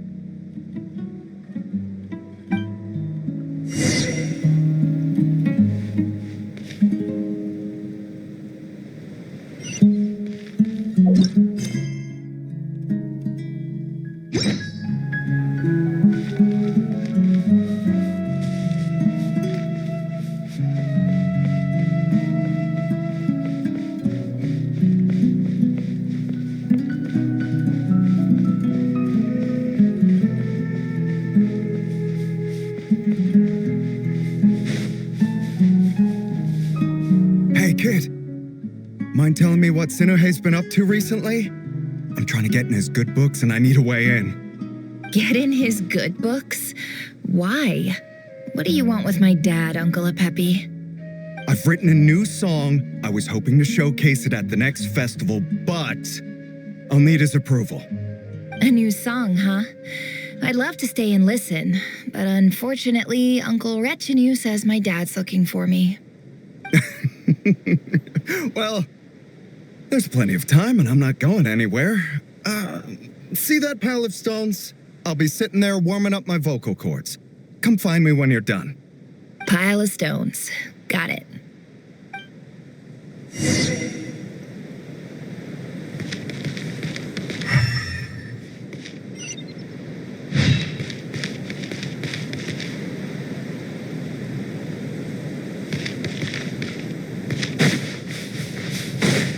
It all adds up. Can't hide the truth.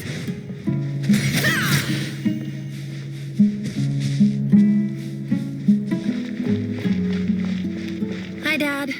Uncle Retinue said you were looking for me. Ah, there's my little princess. If you'd gotten back just a little sooner, you could have shared the spoils of war with me. Spoils of war? Who were you fighting against, Dad? It was just a figure of speech. The aftermath of a sandstorm is no time to be waging war. I was talking about our war against thirst. I went out to fix our water supply problem, and now I'm back. Which means... We have a well again. That's right. I found a new one and brought back as much water as I could carry. It should last us for a good while. If it wasn't for these blasted sandstorms, our wells wouldn't be caving in. You wouldn't be spending all your time out searching for new water sources.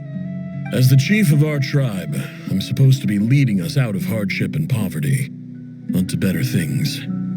You know how prosperous our ancestors were. I've told you all the stories. And look at us now, squeezed into these hovels. No one would choose this if it wasn't for the endless wars over the years. But things are looking up. I started working with some folks from the academia a few months back. They gave me some contacts in return for my assistance in the desert. So you're the academia's helper now? Special ambassador, they call it. Think of it as a partnership. It's nothing bad, okay? We've been isolated here in the desert for too long. Seeking opportunities elsewhere is the best thing for us, and the fastest way to progress. So, do you get anything good out of being a special ambassador? Of course. My luck's improving all the time. One day, I swear I'm gonna lead us out of this place. We'll find somewhere new. Somewhere better.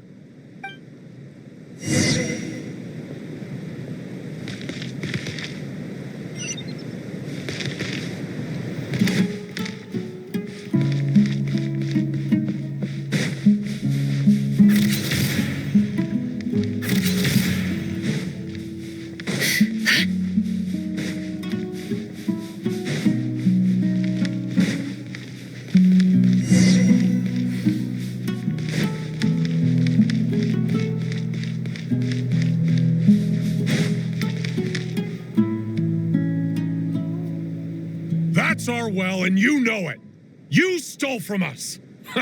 Well, you've gone from chief to thief, and now you have to face the consequences. Did you really think you could take our water without permission and get away with it? You're either brave, stupid, or both. And that special ambassador act? Yeah, nice try. We spoke to the academia. They said it was all news to them. You're a liar and a cheat.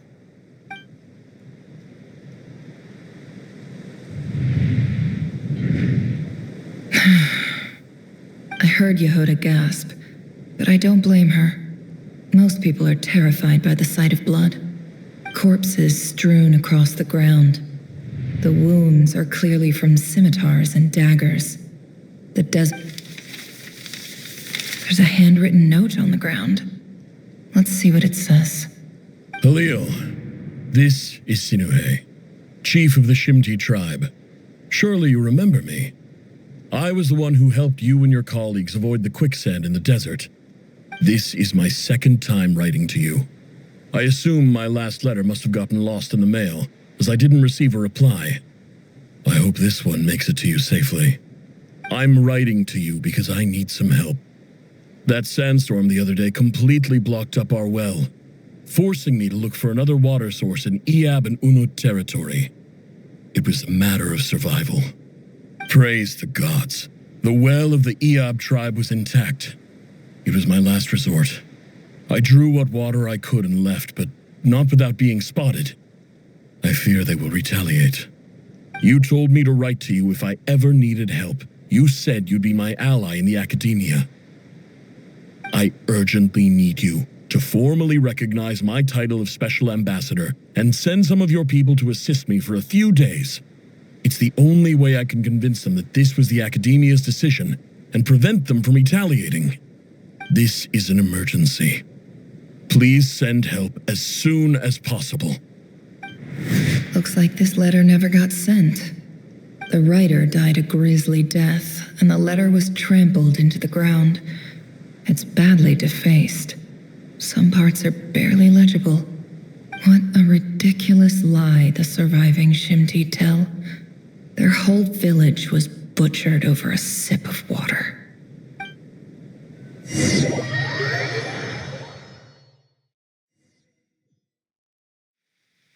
Officer, welcome. Welcome to our humble village. I thought you would at least have the courtesy to provide some respectable libations. This is the finest wine our village has to offer. I promise.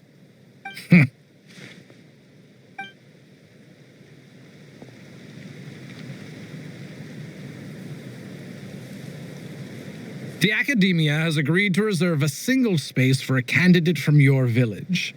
But I remain skeptical of this entire endeavor. I highly doubt anyone in this desert possesses serious academic potential. Please, have faith. If not in us, then in our God. The child we found shows great promise. I beg you, take her away from this place. Give her a chance. Don't let her talent go to waste. I don't recognize her. New arrival? She showed up here a few days ago and we took her in. She's a really bright kid. Please help. I'm begging you. So, where are you from? Nowhere special. Just a sand dune. What about the rest of your family? How many of you are there? Just the one. It's only you? Correct. So, no brothers, no sisters, no mother or father? Any who have slept on a bed of sand, I call my brothers and my sisters. Apart from that, I have no family. All right. Get over here. Sign your name on the form.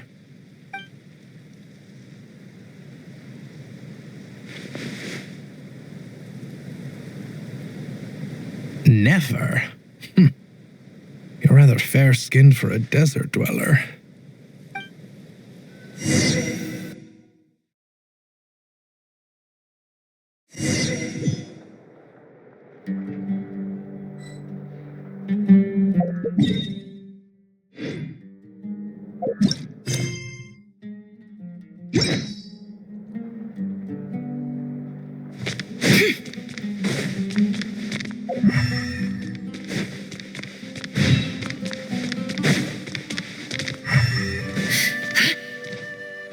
No more lies.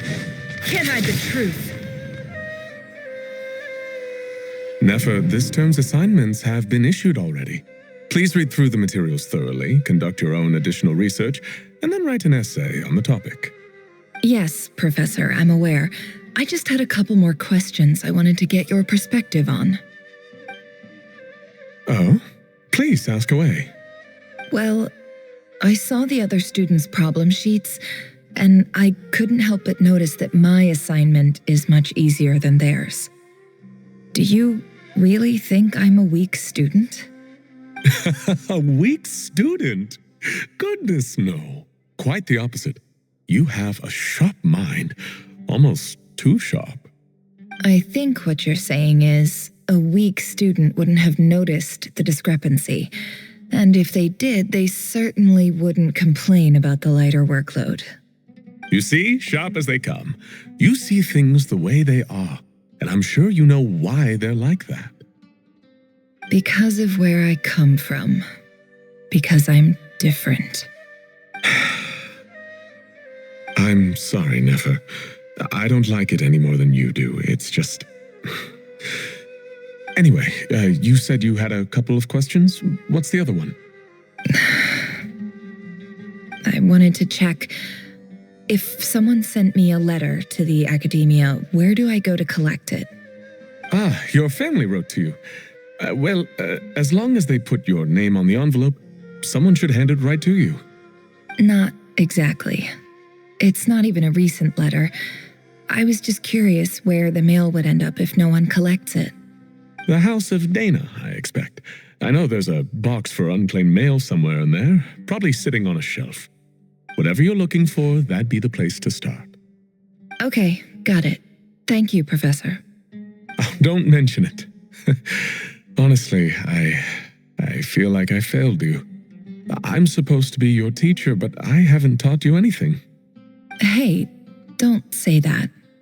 You're a great teacher, and you do your best for all your students. But the rules are the rules. You're not allowed to teach students like me. It's not just the academia either. The whole world bends over backwards for the successful and leaves the losers to suffer and die. Oh, my dear child. Don't tell me you've given up on life already. I haven't. I just think that if you want to make it in this world, you have to find a way to become successful.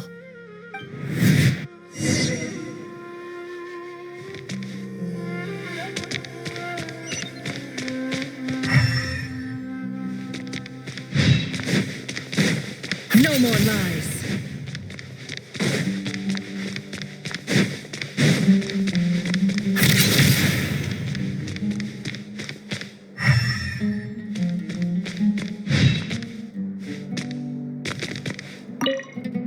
This must be it.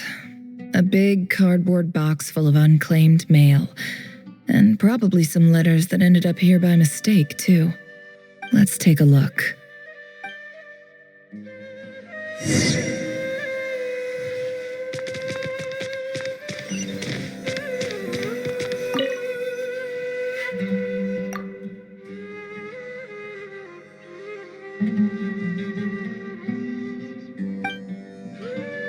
A dilapidation survey from Port Ormos. Looks like it's from a Core of 30 representative.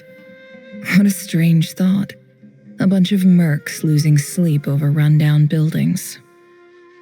This one was never even opened. I guess the recipient didn't care what the Core of 30 had to say about anything. Who was it addressed to?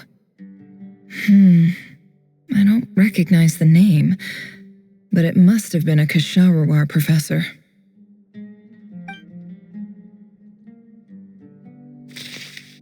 This one is addressed to the Immorta Sage. The title is Changes Observed in Satyavada Life Symptoms.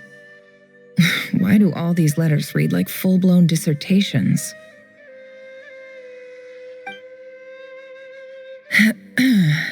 Guided by the incense, we became lost somewhere in the forest.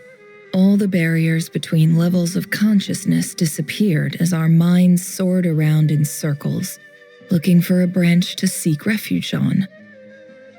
In clinical terms, these symptoms fit the description of incense poisoning. The Immorta Darshan strictly prohibits the use of hallucinogenic substances, but I believe there are still people getting away with it. For example, my neighbor who always breaks out into song and dance after using incense. This seems like something the academia would want to know about. Why wasn't it collected? Wait, what's this written on the back? It's so small. The note says, The sender authored this letter while under the influence of mushrooms. I would send it back, but no return address was provided. Stamped by the Grand Conservator of the House of Dana.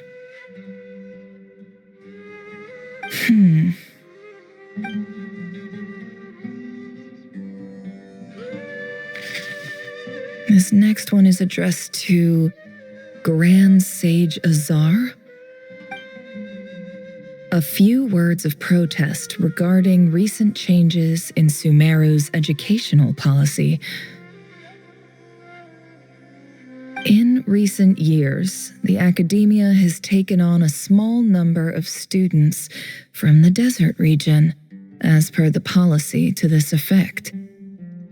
However, it appears to me that these students have not, in fact, been provided with educational opportunities that are, in any meaningful sense, equal to those enjoyed by their peers. As well as receiving dumbed-down assignments and perfunctory tutoring, they do not even have full access to the Akasha system. Education is the fundamental purpose of this institution, which should go without saying in a nation whose founding virtues are knowledge and wisdom. I ask you, is the lip service we pay to the policy of education for desert students truly the standard of pedagogy to which the academia aspires?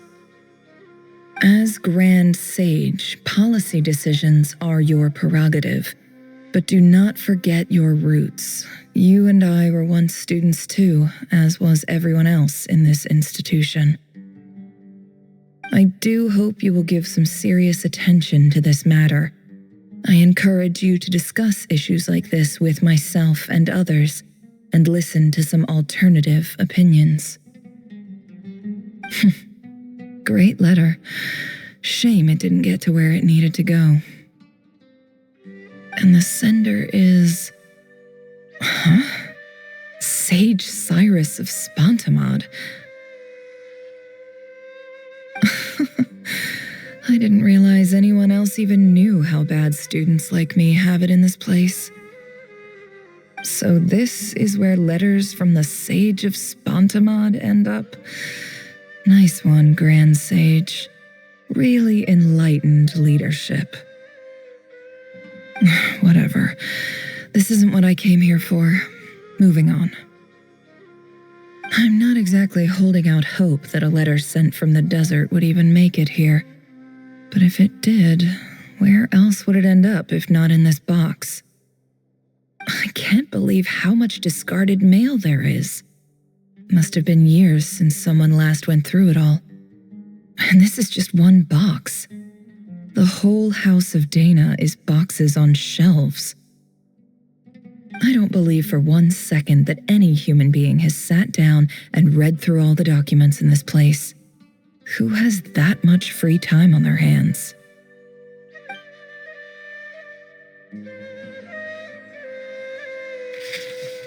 Wait, could this be it?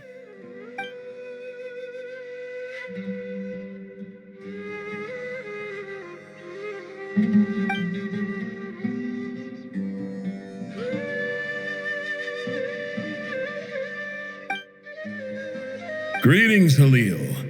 My name is Sinue, chief of the Shimti tribe. I was the one who came to you and your colleague Zaid when you ran into trouble in the Great Red Sand. I don't know how well you remember it now, but I brought you to safety and gave you some water and other supplies. You seemed very pleased and told me your name. In my tribe, learning a person's true name is serious business, and I therefore see you all as friends. You were kind enough to leave your contact details so we could stay in touch. The Shimti tribe lives a harsh nomadic existence in the desert.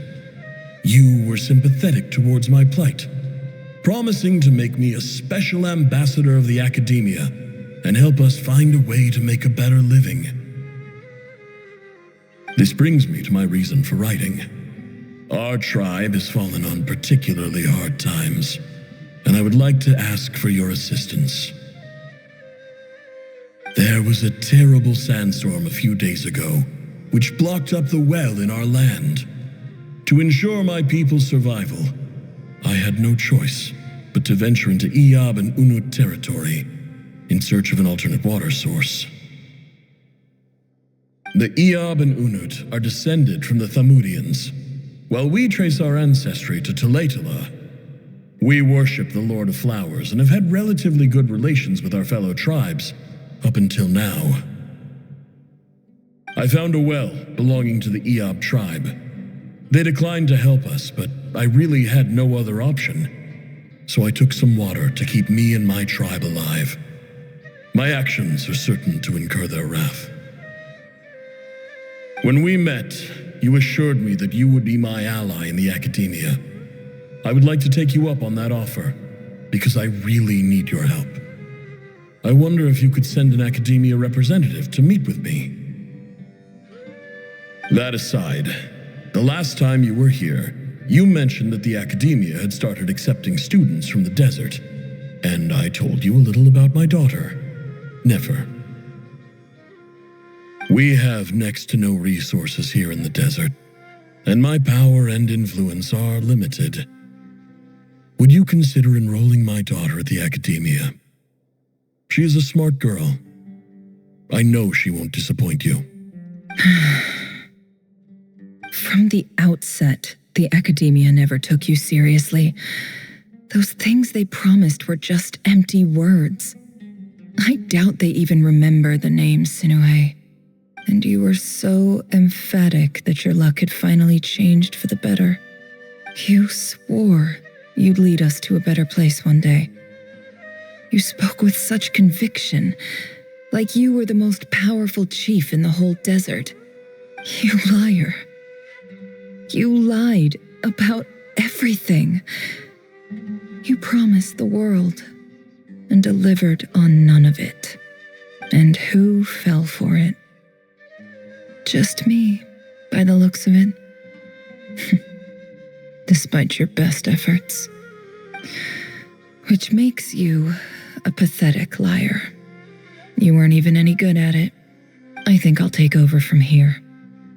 Let me show you how it's done.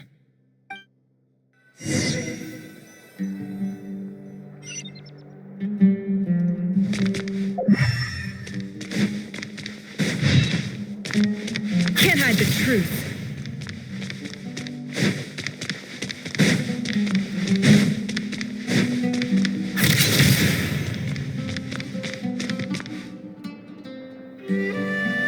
I just came to say goodbye.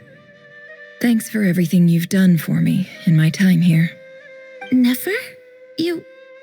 You packed your bags. Where are you going? I'm quitting. Something's come up in my hometown. Gonna head back and deal with it. Huh? But this was a hard-won opportunity for you. You know that better than I do. It was, but it doesn't matter. I have more important things to deal with, and they can't wait. Oh, and I didn't want to overfill my bags, so I left some incense on your desk. What's wrong? I thought you liked incense. Although, I did read somewhere in the House of Dana that it has hallucinogenic effects. Don't use it all at once, all right? Isn't this the stuff you brought from your hometown? You're just letting me have it? But you said it's a rare and valuable commodity. Yeah, about that. I lied. It's not rare at all. There's this bunch of ruins near my hometown that are practically overgrown with this plant. It's not worth much. Keep it, it's fine. But Nefer... All right, that's all from me. You take care.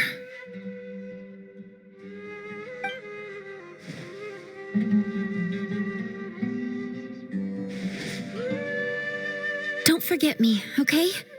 I mean, we're more than just classmates, right? We're friends. Yeah, I'll remember you. I lied again. That incense is worth a fortune, and it's a rare find even in those ruins. And as for remembering her, I have far too much to do when I get back. No time to reminisce.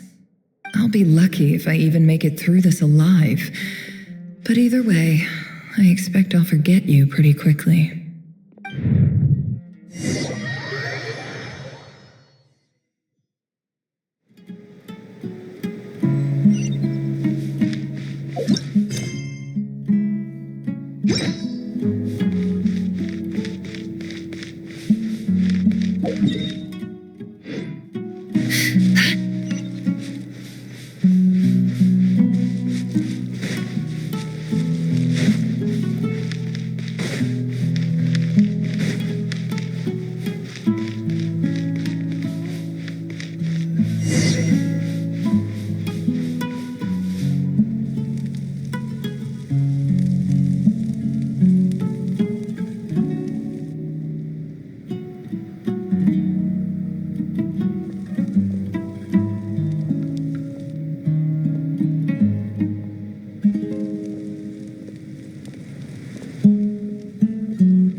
It's a pleasure to meet you, Mr. Arif. So, what does the Academia want? Since they've sent their special ambassador, I assume there's a big business deal to be made. If not, I'd be very disappointed. Please, sir, lower your blade. You're lucky I'm the one they sent. Not all special ambassadors share my admiration for the Iab people. The ever-shifting balance of power in the desert reduced the once great civilizations of this region to rubble and sand. But the story of the Iab has a very different trajectory. Others grew weak, but you grew strong, beginning in obscurity and moving to prosperity. You're the only ones who defied the trend. Huh. So, you do know who you're dealing with. This well is the perfect symbol of your strength, is it not?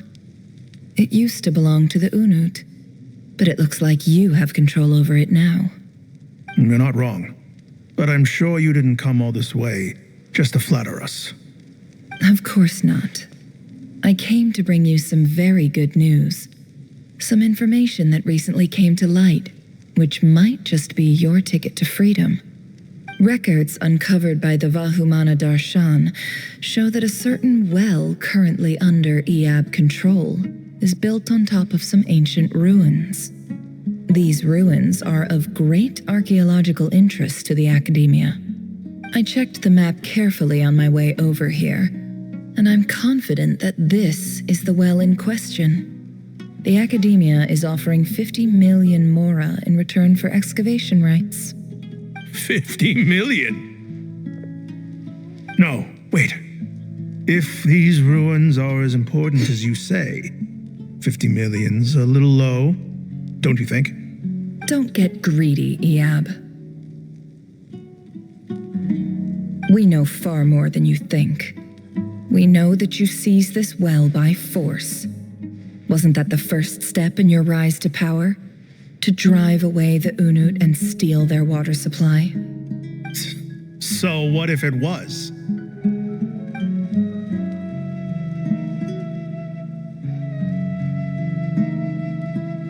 Don't worry.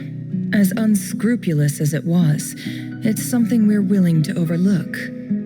The Academia is only interested in dealing with the de facto power holders in the region. I hope I am making myself clear. And I hope your words are the truth. If I find out the Academia is trying to play me, I'll hunt down every one of your people and make you watch as I cut their heads off one by one.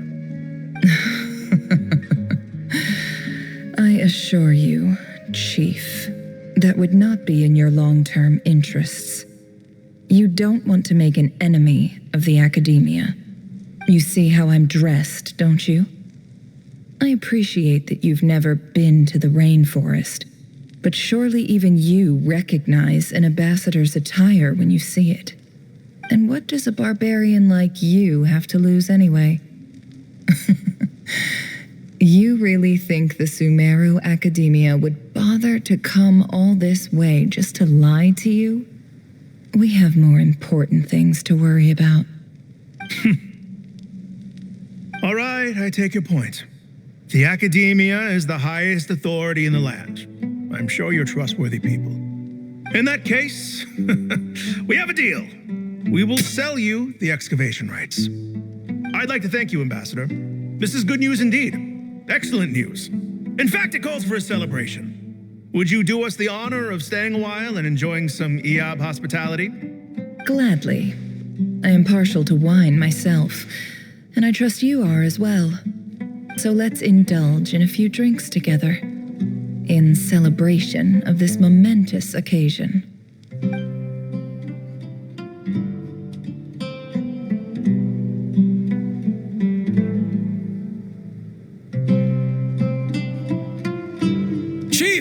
Chief, it's an emergency! It's the Unut. They've taken the well. What? Well, don't just stand there. Take it back. Yes, Chief. I have every confidence in the EAB's military superiority, and yet... What is it? The Unut's response was alarmingly fast. The day after we reach a deal, they seize the well. This can't be a coincidence. Perhaps there is a traitor in your midst. I don't think so. I am obliged to remind you, Chief, that the Academia will only deal with the de facto power holders. If you cannot regain control over the well, I'm afraid you won't see a single mora of that 50 million. No! Please, Ambassador, just give me some time. I swear the Unut will not get away with this. That well is ours, and so is the Mora. Glad to hear it. I will wait here for an update. If there is a traitor, I will find them. In the meantime, make yourself at home. I'll report back as soon as I have an update. Much obliged. Wow. All it took was a few words and I've got him wrapped around my finger. What an amazing feeling. So, in summary, Ambassador, the Academia would rather negotiate with our tribe instead of the EAB, yes? The EAB are ruthless murderers who don't listen to reason. And now they have the gall to interfere in our research projects in the desert region. So let me ask you, Chief, if you were the Academia, what would you do? Kill them all, of course. Precisely. The Academia does not tolerate those who stand in our way. The EAB have held back our academic pursuits for too long, and our patience is wearing thin. At the same time, there is simply no way that the Academia can be seen to be intervening in desert affairs. I'm sure you understand where I'm coming from. We have our own rules out here. If the rainforest dwellers raised arms against a desert tribe, it'd start a bloody war. Right. We can't confront them ourselves, but we can support their enemies. The Unut have always had strained relations with the EAB, which makes you our natural allies. Natural allies. Weren't the EAB your allies once? You were quick to send them after us to protect your interests back when we stole that water. And now look at you. You're at each other's throats. Let me be clear. The Academia wishes to collaborate with the legally recognized rulers of the desert in this matter. We are asking for excavation rights to that well, and our offer is 50 million mora. Say no more. I believe we have an understanding. Good. Then I suggest you get to work. Get us access to that well, and the mora's yours. You see, Dad? Lying is easy when you know how. People will believe anything.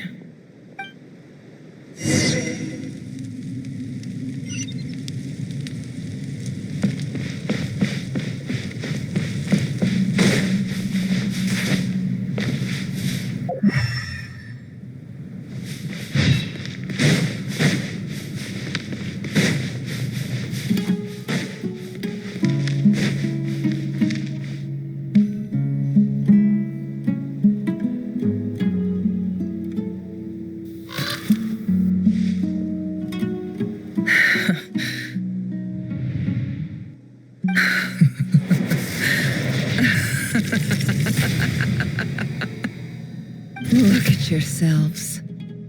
You may be vile, savage monsters, but your butchered bodies bleed like any others. You're no different. You're nothing special at all. The monsters who destroyed my home, they're just ordinary, petty human beings. What a joke. I think we're even now. Maybe I've even done the desert a favor. It's a better place without all these people around. Oh, Sinuhe, my gullible fool of a father. Perhaps if you'd been as ruthless as I was today, our tribespeople would still be alive. In this dog-eat-dog world, a chief needs to be tough to survive. But you couldn't do what had to be done. So I did it for you. Nefer, it's okay. All of this is in the past now. I believe I remember you promising to remain silent. Yeah, but even so. Yehoda, is there anything you can do to ease the tension? All right, time for a sharp turn onto a completely different topic. So, anyway, that's enough of that. When are we getting out of this place? Feels like we've been walking forever. I'm getting pretty tired. Oh, Alma, you tired? Yes. If we can find somewhere to sit down, I could certainly do with a rest. It's not far now. There should be a temple just up ahead. Yes. Really? A temple? That's where this story ends? I guess that's how things go in the desert. Desert dwellers can never escape their destiny. Or so everyone says. I never wanted to believe it, but looking back now, I'm as desert as they come. You mentioned a temple. What's waiting for us there? My biggest trade secret of all. Ah. Then I'm guessing it's where you got your power from. The power to peer into other people's minds. I didn't know you were clued up on any other religions. I'm no expert in the history of Sumeru, but since you come from the desert, I would imagine it has something to do with King Deshret. Sounds impressive.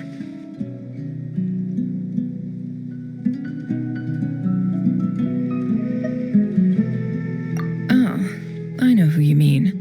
General Mahamatra Sino. The spirit of Hermanubis dwells within him. That's Boss Neff for ya. She knows everything.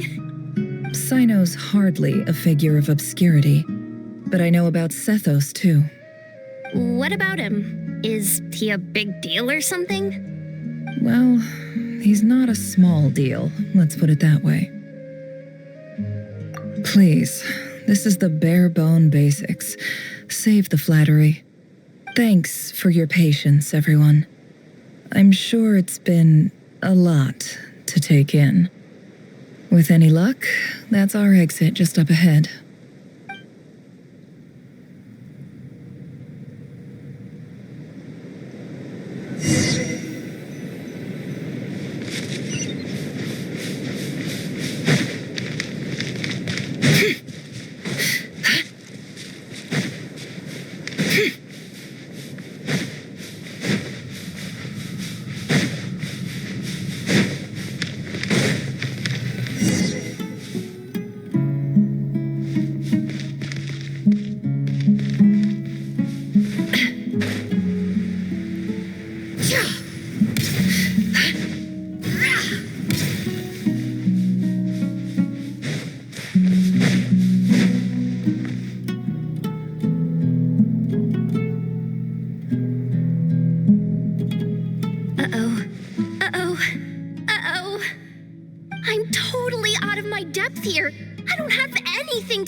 look at that statue, for instance. I want to do the whole name-dropping, this girl knows her stuff thing too, but I've never seen anything like it before. A statue with the head of a bird. That's Thoth, the Ibis King, one of the 7 pillars of King Deshret. The legends say that he, the Crocodile King, and the Goat King were the 3 retainers of King Deshret. Let's take a look.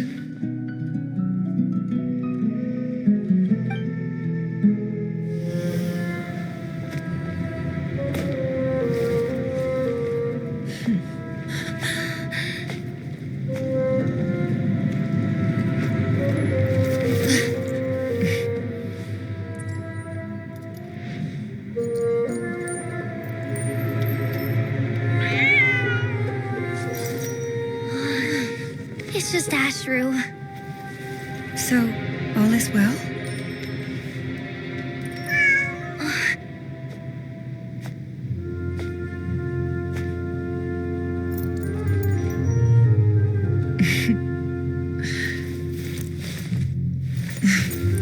Typically speaking, at this point, the world disintegrates. Then we find ourselves back in the outside world.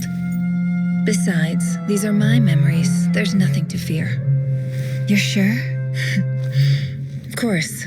It's almost over.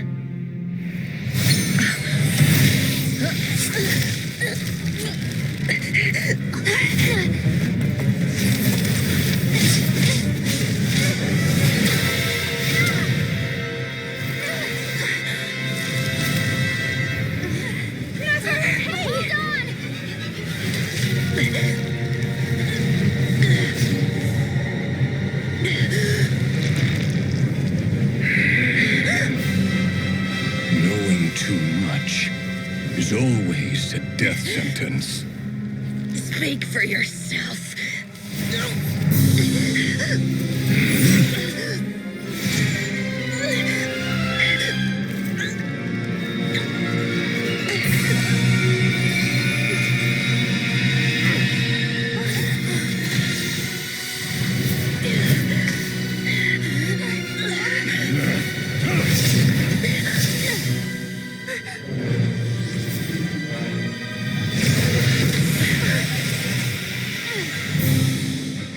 How repulsive.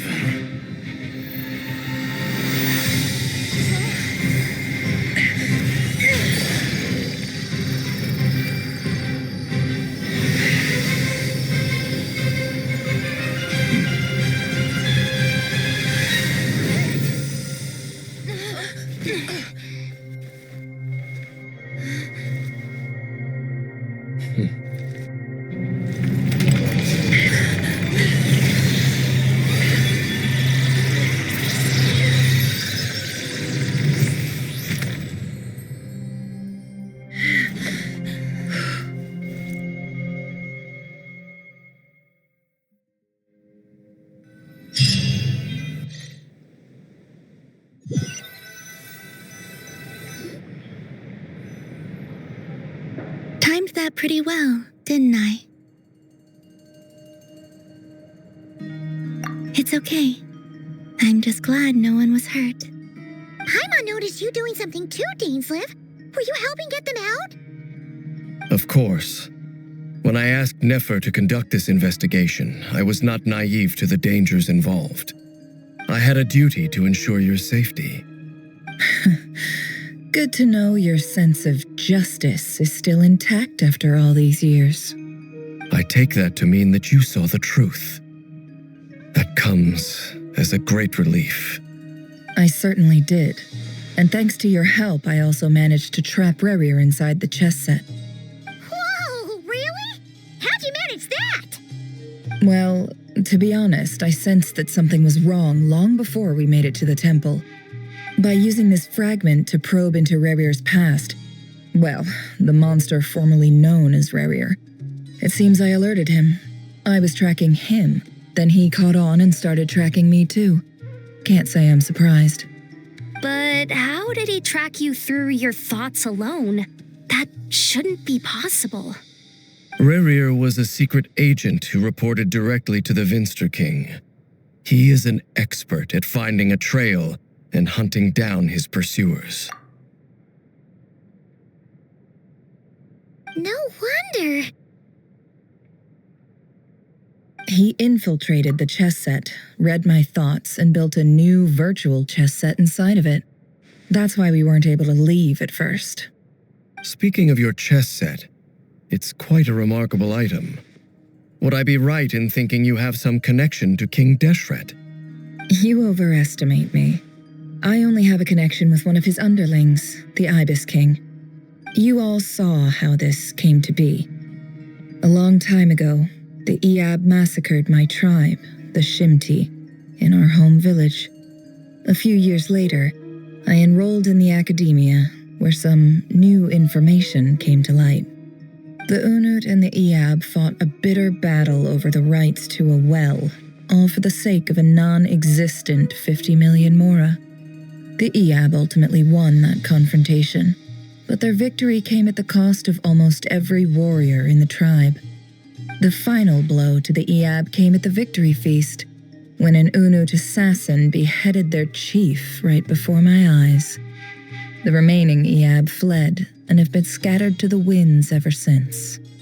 Having gotten my revenge, I returned to my hometown, where to my surprise, the nearby temple was still standing. There it was, seemingly immune to the relentless hostility of the desert, while my tribal home lay in ruins.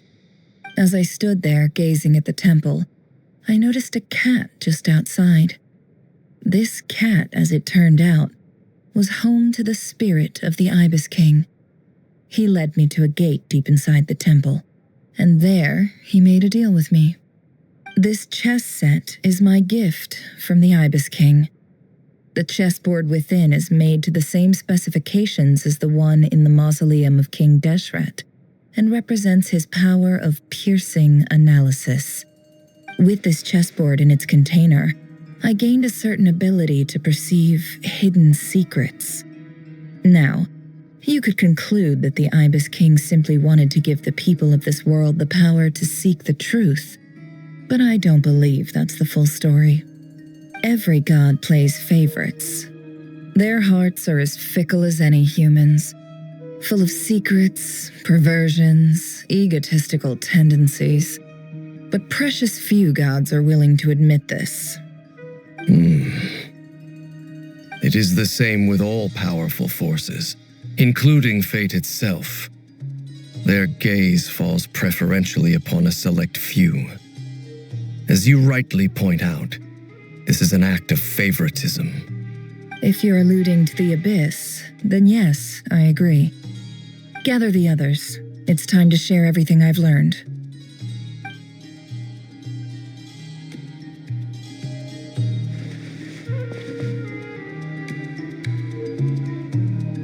Thank you all for being here.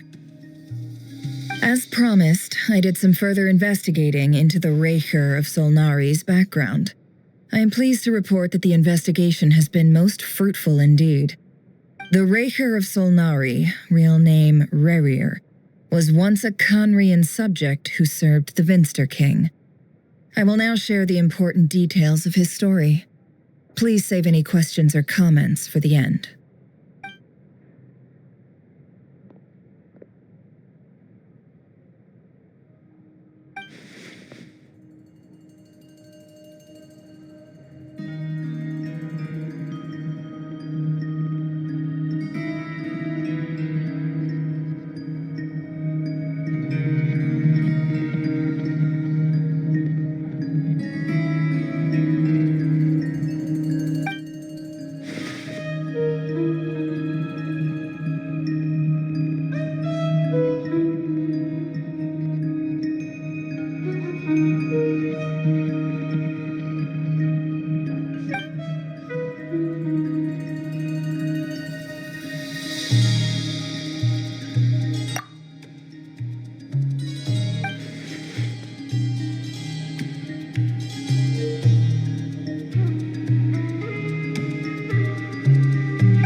obsessed with the moon.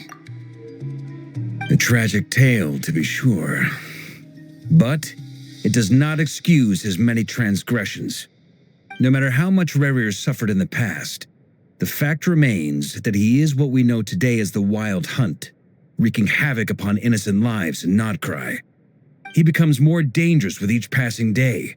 If left unchecked, it is simply a matter of time before all of Tevat suffers the consequences.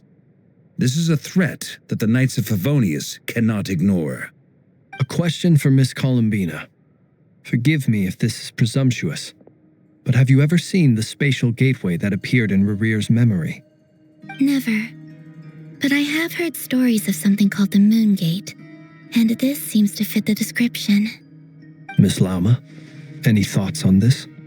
In the lore of the Frost Moon Scions, the moon is believed to hold many secrets. Some sources speak of ancient knowledge, others of a gateway to the unknown. The term Moon Gate is one I have heard before. But as is the case with all of our legends, there are no records of any first-hand witnesses. We cannot know whether it truly exists. Then back to Miss Columbina. As a moon goddess yourself, do you have some idea of where the Moon Gate leads to? Not at this stage, sorry. I do hold the power of the Frost Moon, and my strength is recovering well. I can sense that the gate would open at my command, but... But there's more to the power of the Frost Moon than that? Yes. A moon goddess has the right to open the Moon Gate, since it is a path to the moon. But as Nefer mentioned, holding open a spatial gateway takes a huge amount of power. And right now, I need to conserve my energy to fight the Rayhir of Solnari.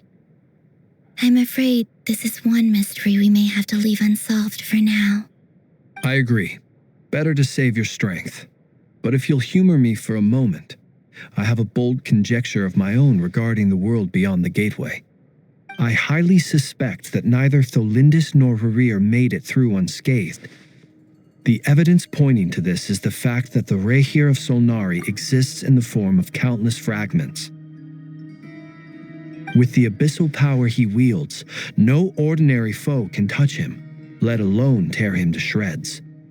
And yet, the Wild Hunt proliferates wherever his scattered fragments lie, drawing hordes of monsters to many different locations across the land. So your theory is that Rerir was physically torn to shreds by some powerful force? Hence, why the Wild Hunt is a distributed phenomenon, rather than a unified one? Makes sense to me. Explains why the Wild Hunt is so pervasive, and why he's been trying to piece himself back together. He was whole to begin with, and he wants to be whole again.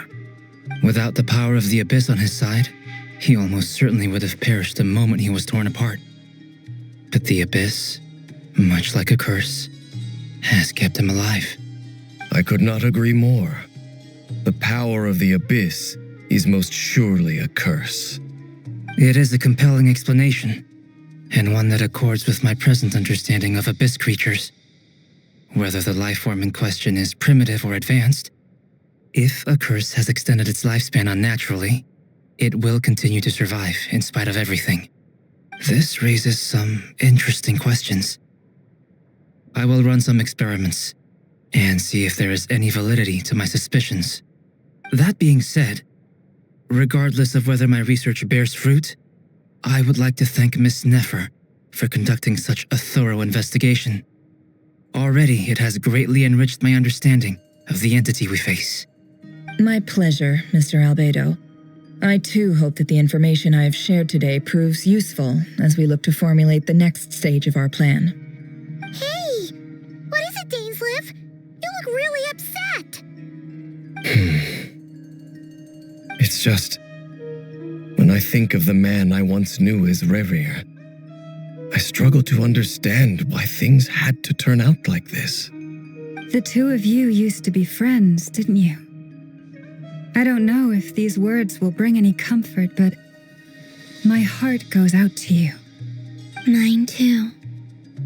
We can never know all the hows and whys of the way things are.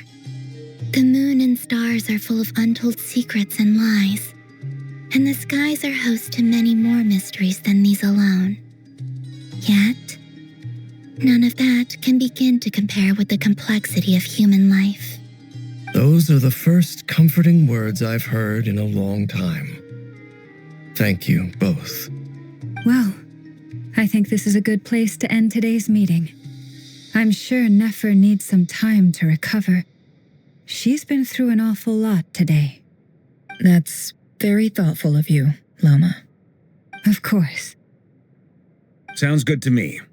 Take some time to rest and digest before we reconvene to nail down a plan.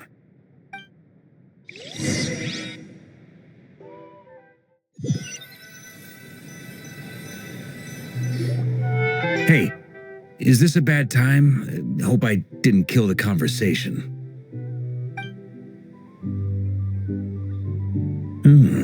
Nice room. Oh, I'm not coming in, though. Why not? It's just a hotel room. If it's all the same, I'll just stay out here. I might not look the part, but I'm technically a knight. Barging into people's private quarters isn't the kind of thing we do.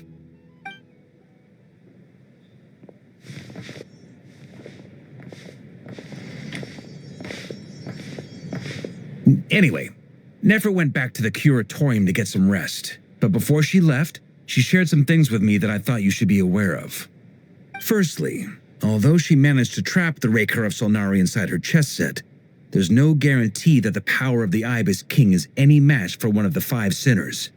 Their powers are beyond our comprehension. It's only a matter of time before he finds a way to break out. We have to come up with a plan and take care of him before that happens. Honestly, Paimon figured that might be the case. So, how long have we got? Well, I asked her that same question. She talked for a long time, but for the most part, it seemed like she was trying to convince me how precious her chess set is, and what a long and storied history it has. It felt like some kind of sales pitch, you know? The kind where you end up handing over Mora against your will. Anyway, after all that, she finally answered the question. 2 days, at most. 2 days? Holy moly! Can we even recruit enough help in that time? That remains to be seen. Which brings me to the second issue. Dainsleif is obviously conflicted about this whole thing. But given how little time we have, there's no way we can pull this off without his help. You have some history with him, right? Do you think maybe you could talk to him for us? Great. I appreciate it. All right, on to item 3. So, Albedo, Durin, and I put our heads together and came up with a plan. Can't promise it's gonna work yet, but at least it's a start. We figured we'd bounce the idea off you first. We'll explore it further once everyone's recovered. Oh, Paimon's dying to hear this. All right, so here's what we're thinking.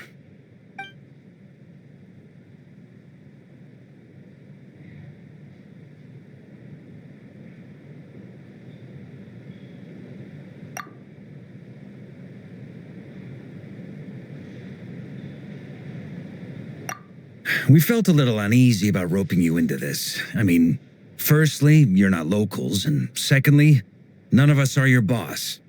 You're well within your rights to refuse if you so choose. Roping us in? Why would you even say that? We know the stakes here. It's all of us against the Rayher of Solnari, or none of us stand a chance. I choose my words very intentionally, I'll have you know. I like to think there's an art to striking a down-to-earth tone even when the stakes are through the roof. Sir Varka, I have a few thoughts about this plan. I'm all ears. I think we can be more flexible with how the roles are allocated. In my view, the most sensible lineup would be like this.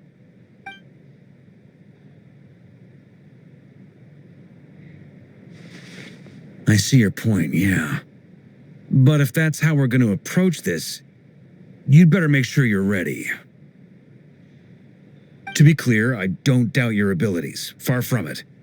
I just want to make sure. Are you really willing to take all this on? I want to do everything within my power.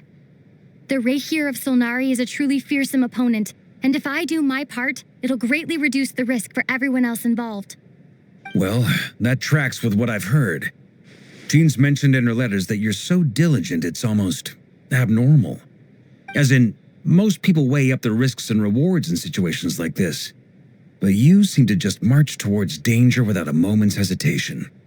Of course, everyone appreciates a fearless pioneer. But all that aside, I'm the Grand Master of the Knights of Favonius, and you're our honorary knight. I want to make sure your courage doesn't come at the expense of your safety. Thank you, Sir Varka. I should be the one thanking you. It means a lot to have you on board. I'll give some serious thought to your suggestions.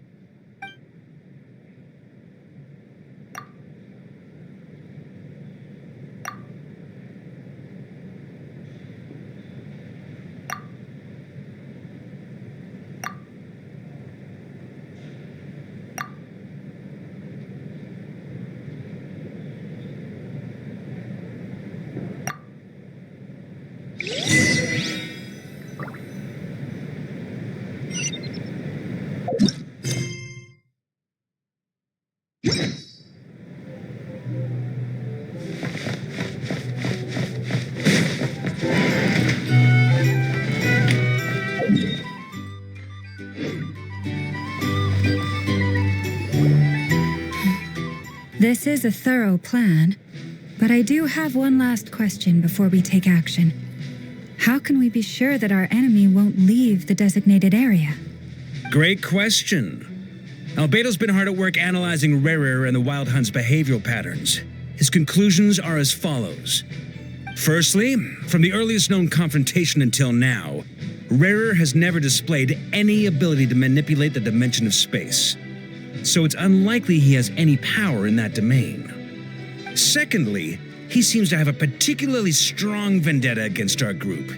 If we put him in a fight-or-flight situation, he'll choose to fight every time. Thirdly, finally, and most importantly, he is consumed by hatred, both for the moon and for his enemies. Turns out, we tick both of those boxes. We have a reincarnated moon in our ranks, and a spy who accessed his private memories without permission. He'll be baying for blood, not looking to escape. As someone who's had their fair share of interactions with the Wild Hunt, those all seem like valid observations to me. Understood.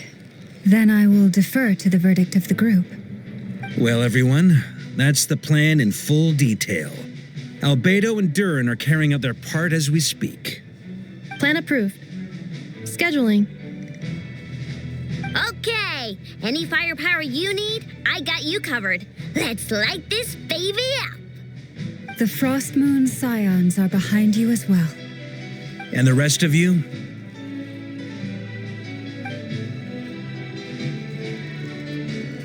No objections? All right, then it's settled. This is the plan we're going with. Next up, an old tradition of mine. Anyone who wants to back out, now's your chance. Wait, we can still back out of this? Everyone says things they regret, right? I don't want anyone feeling trapped because their mouth said yes before their brain had time to think things through. A very people-first approach. I hear that's common practice in the Knights of Favonius. Heh. Who'd you hear it from? D-Luke? Shh. We don't use people's real names at work. This contact will be known only as Owl, please and thank you. This plan can only work if everyone does their part. Flint's and I will absolutely support it. We shall indeed. You'll be glad you accepted our help. Also, you are the last person I expected to see here, Miss Dory. It's not often I get called Dory in a work context.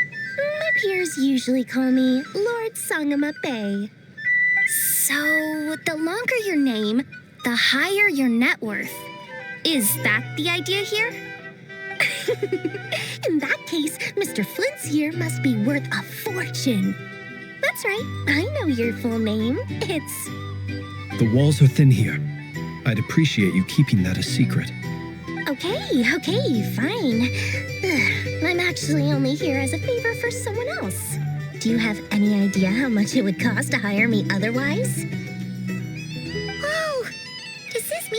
out there actually has the power to boss Dory around? It most certainly does not.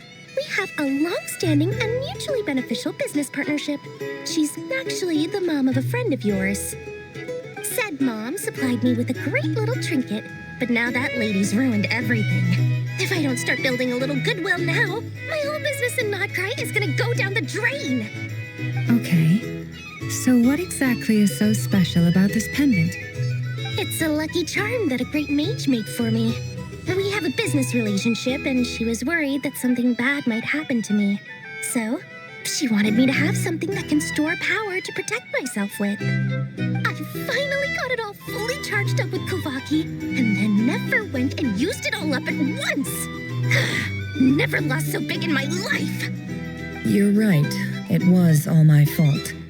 I didn't mean to drain all the Kuvaki in the pendant, but I'll make it up to you. You will? Well, in that case, how about you give me your chess set, and we call it even? I knew you'd say that. Well, it's yours if you want it. In fact, take it now, and I'll even throw in a free Raker of Solnari. Deal? You're putting me in a difficult position here. It's a very useful thing to have around, but I have a funny feeling it won't be around much longer. I guess we'll see in a couple of days. Looks like bankruptcy for me. Hey, don't be so pessimistic. See this through and you never know. You might find a new business opportunity on the other side.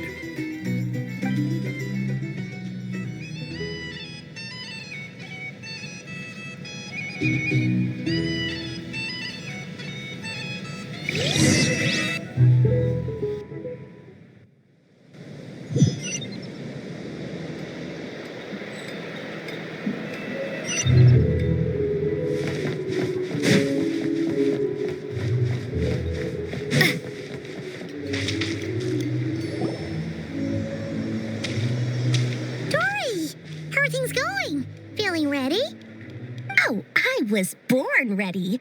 We only have 2 days. You think Lord Sangamabe would let an opportunity like this slip by? Don't forget, when something's in high demand, the people with the goods on hand get to charge the highest price of all, even higher than the sellers taking advance orders. Ta-da! See? It's right here. Ah, it's so pretty. Did you make it? No, I have a supplier. We go way back, so he made me a very attractive offer. Aha! No wonder you were talking about lucky charms at the meeting. You've been getting Kave to make them for you. That's not the full story. It actually started a while back as a project between me and the Dendro Archon. Mage Alice once warned me that this world won't stay safe forever. There may come a day when everyone faces a great crisis. I passed this on to the Dendro Archon, and she secretly brought together a research team made up of Sumeru's top scholars to invent a technology that could keep people safe. I won't go into the details because it's all very complicated, but if you want to know more, you can ask the Dendro Archon about it sometime. Anyway, point being, it was the Dendro Archon who asked Kave to build this little contraption. As one of the top Kashara War talents, he was the obvious choice. Took him long enough. He stressed over it for ages. Must have gone through at least a dozen designs before producing a final product. But that's Kave for you. Marak delivered it to me a couple of days ago, along with a letter from Kave. Could I ask why I'm sending this technology to you? And what's your proposed use case? Has it been approved by the relevant authorities? So nosy. My fault for sending him the research permit to begin with. Surely Nahida must have told him you were involved in this project. He was probably just nervous because you're always so secretive about your business. Could be. Anyway, I just replied, let's hope there never has to be a use case, because it would involve grave danger. Fair enough. But it sounds like he was just being cautious. He probably felt responsible as the one who made it. Or maybe he was asking as a favor for his housemate. He's done that before. Not sure why, though. His housemate doesn't seem to really care that much about this kind of stuff. Either way, all's well that ends well. I'm just glad to finally have my hands on the product. I wouldn't want to be without it, given the potential dangers that lie ahead. Huh? What does that look mean? Paimon's just super surprised. This must be the first time we've ever seen you actually get serious about something.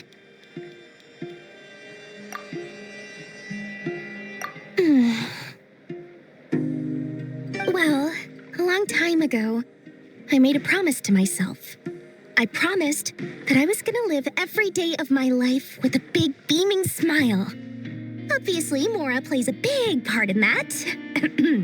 But there are always gonna be times in life when you have to give something back. That could mean paying back a debt, returning a favor, or showing some kindness. Alice has been a huge help to me over the years. She was the first investor I ever had. And I want my investors to know that Lord Sangamabe is the best in the business. And more than that, no one knows what the future will bring. Whatever happens, I want to make sure the Dendro Archon and all of Sumeru is prepared to face whatever comes. Oh, that? I was just making sure Nefer and I are square. Don't be thinking it was some sort of benevolent act. I'm no saint, so don't treat me like something I'm not. My priority is doing the business that I want to do, so long as my conscience lets me, but it usually does. That's the Lord Sangamabe business model. All right, if you say so. I do say so, and that's the whole point. I'm a businesswoman. Don't go trying to figure out what kind of person I am. You'll exhaust yourself. Much easier for everyone involved if you just take my word for it. Oh, and could you two help me get this stuff where it needs to be? Thanks so much. You're my favorite assistants.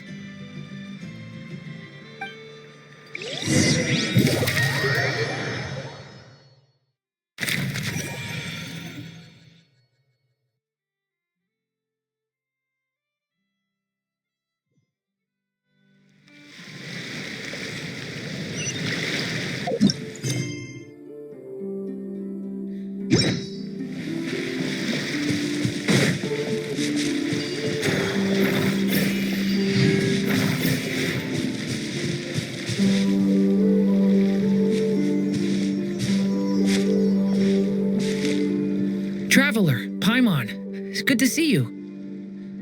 Everything going smoothly over here? Sort of. As you're probably aware, Varka, Diran, and I captured some abyssal creatures from the Wild Hunt. Per the plan, we dissected and analyzed some samples of these creatures. The process went very smoothly. The findings, however, come with some troubling implications. What? You can actually dissect the Wild Hunt? That depends on your definition of Wild Hunt and dissection. Harmless, lifeless. These words are accurate descriptions. The Wild Hunt is an interesting phenomenon. In and of itself, it doesn't seem to possess anything akin to a human personality. But taken as a collective, the medium through which the Wild Hunt is summoned does appear to have a soul. Master griped a lot about the wise Horoptotire, and seemed somewhat fascinated with the foul Certology. But she barely mentioned Rerir at all. I don't think that was because of his lower social standing, though. Anyway, it's a pity. I should like to hear her thoughts on the nature of the lifeform he has become today. It's a strange mix. The furious energy of an abyssal being channeled through a fractured physical existence. A consequence of being torn apart by an unknown power. Perhaps the only explanation for his survival in this state is that he sacrificed a degree of individuality in exchange for a continued existence. Oh, sorry. Once I get talking about interesting research, I have a tendency to go on indefinitely. Back to our research findings. Essentially, they confirm my hypothesis. Rerir's corpse is completely contaminated by the Abyss, and the effects are irreversible. You could think of this as Rerir in mutated form. But in my view, even that would be inaccurate. In reality, his whole being has been consumed by the Abyss. In other words, he is now nothing more than a manifestation of abyssal power. Unfortunately, at present, we have no means of completely eradicating abyssal power. Hence, we cannot fundamentally destroy the Rehir of Solnari either. Oh, that's terrible news!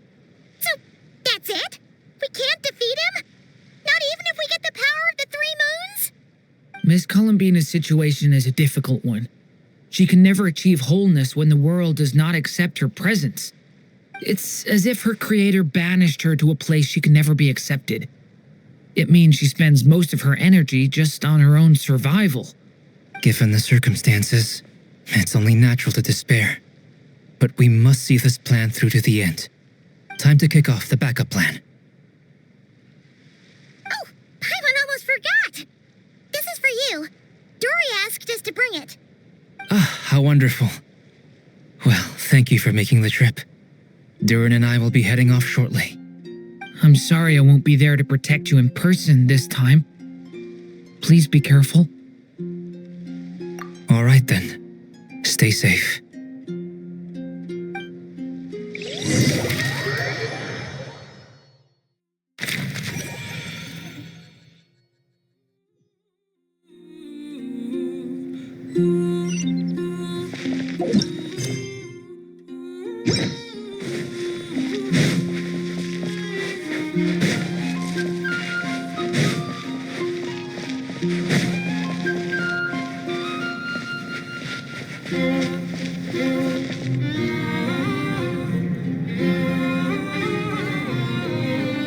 Miss Lauma, is everyone here? Yes. The fate of my flock is in your hands, Grandmaster Varka. Please keep them safe. My lady, what are you saying? Within the next 24 hours, we will face the biggest crisis the world has ever seen. This is not a burden that we deserve to bear, but I believe that we reap what we sow in this life. So I intend to act. I must do what I think is right.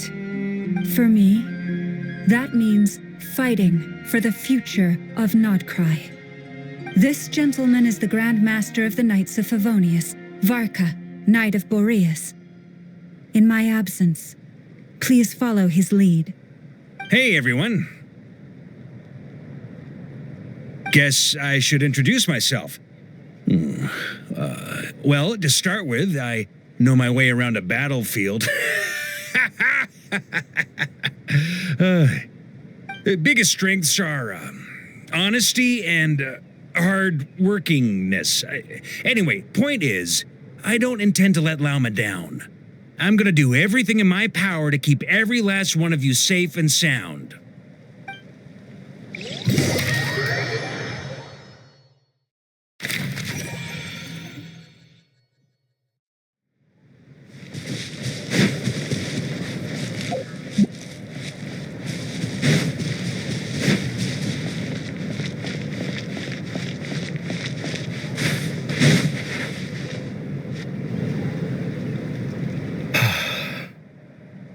Something on your mind? Miss Columbina, was it? I believe that's how the others addressed you. That's right. Names are funny things. Have you always been called Dainsleif? Yes. I take it your own name has a more complicated history. I have a different relationship with names than other people. To be honest, I'm not even sure that Columbina is my name. At least, not in the same way that Dainsleif is yours. But it's what everyone calls me, and I go along with it. A lot of my life has been that way. I get so used to things that I forget to question why they are so. I never used to think much about where names come from, or what they mean to people. Maybe something's wrong with me. You're different from other people. I sensed it the first time we met. You're more perceptive than most. I'm sure your long life and rich range of experience explains that. Do you ever find yourself missing Conria, Mr. Dainsleif? Difficult to answer. I have dreamed of the past many, many times. Sometimes I'm fighting tooth and nail. Other times I'm lying on the ground, defeated. I don't recall any happy moments from that time. It has been too long. Is that because hatred survives longer than love and affection? That would not be for me to say. I make no excuses for the grudges I bear. But whatever the reason, I remember little that was beautiful or sentimental. Thank you for your help with the Rerir situation. Without your efforts, I never could have learned the hidden truth of his story. You're welcome. I know he's your friend. Friend? He betrayed me. And I never really understood what he was going through in life. Some friendship, that is. Okay. So, do you plan to fight him with us? You see, you're torn. Now you know what really happened. You see the things he's done in a new light. I need some time. Of course. I completely understand. Anyone else in your position would feel conflicted too. Actually, I went through something similar myself recently. Something happened that changed my perspective on a situation. A situation I took for granted at the time, but now I feel very grateful for it. You mean the Harbingers who still support you, even though you've left the Fatui? Yes. I always thought they were only helping me because Harbingers are forced to work together. But then I abandoned them. A warrant was even put out for my arrest. And even now, they still support me. Which means I was wrong about them all along. Clearly, they view you as a friend. I feel a little guilty now. I regret not seeing her help for what it was, and not treasuring it. I see the guilt that you're feeling now, because I feel it too. Hopefully, talking about it will do us both some good. Have you noticed that the Traveler and Paimon are over there? I think they've been listening. Huh. Shall we say hello? Sure. Hello. Ah! They caught us!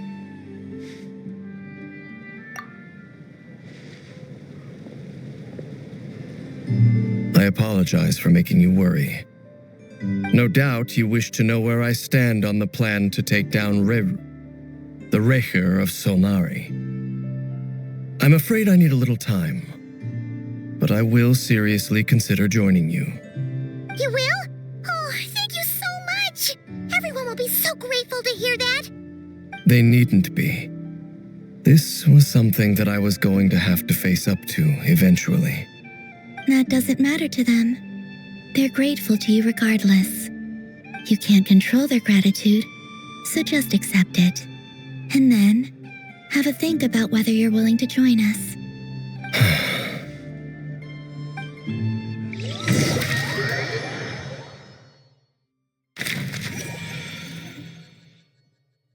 It's nearly showtime! Let's go rendezvous with the others. You know the place.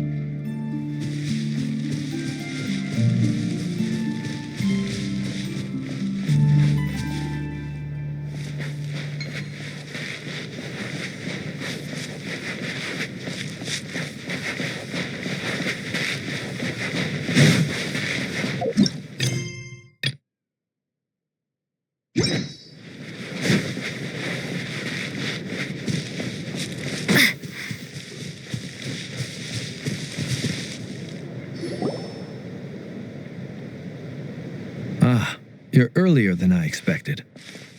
Hey, Flint! Been waiting here long? Not too long. I came a little early so I'd have some time to think.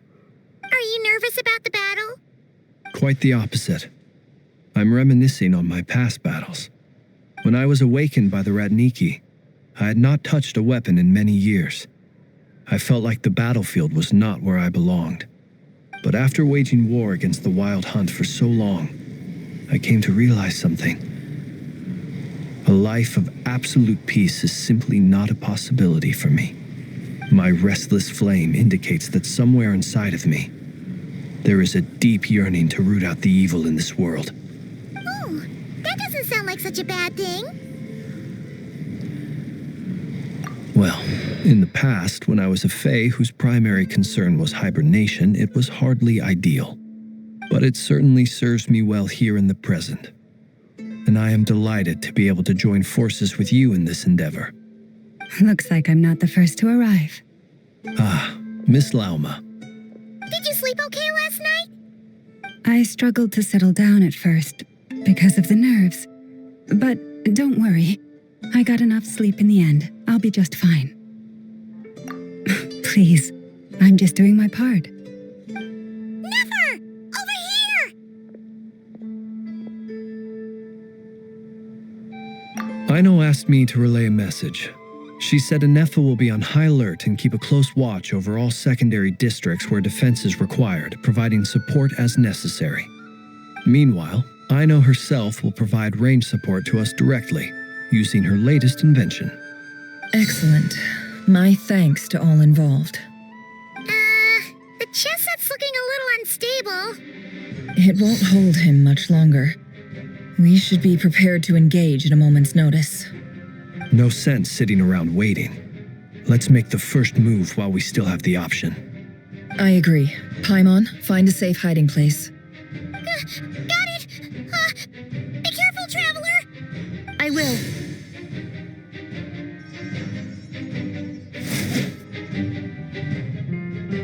Everyone, take your positions as soon as the battle starts. Every ounce of strength we have in our bones, let us bring to this fight. Ready? Let's go. I've seen all your futile ploys before. You have become the authors of your own demise. I wouldn't be so sure about that.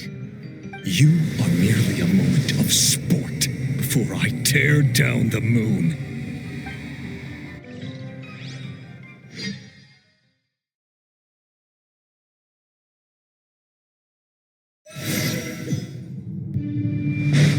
Stay on your toes. The moonlight You too. betrays you. Let me help you guys. Eat this! Move. The moonlight. Move. Closing down. The moonlight betrays you.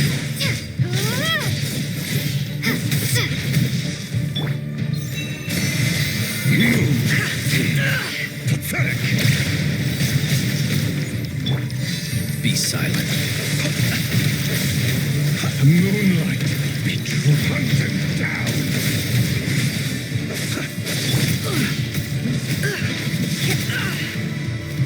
It all adds up. Move. Hunt him down. With one heart, we pray, lush as the moonlight. The moonlight within. betrays you. Can't hide the truth.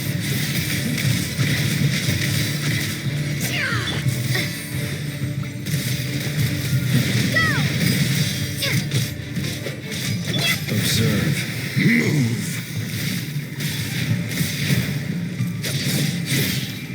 Hunt him down. The moonlight betrays you. Branch into song. Be silent. Hunt him down. Observe. Night falls. Move. It's all futile. By the frost moon of old, lush as the moonlight.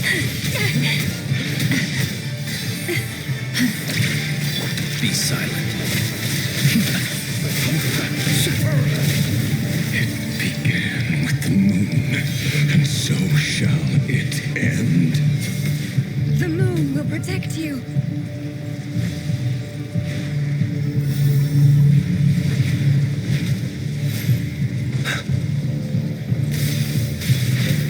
The moonlight betrays you.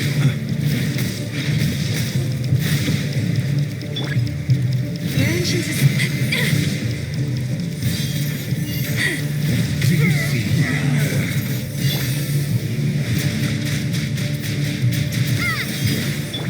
Fenrir, when will it be as you foretold?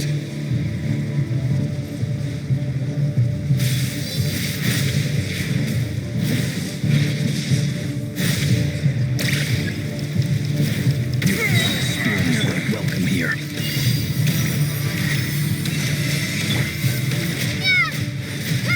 The deception ends here. The night cometh. Steady now.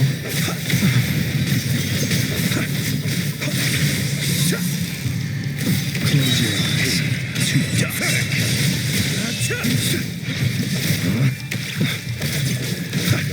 Inside out.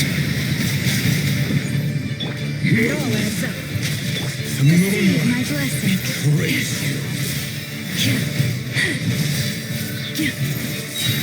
By the frost moon of old.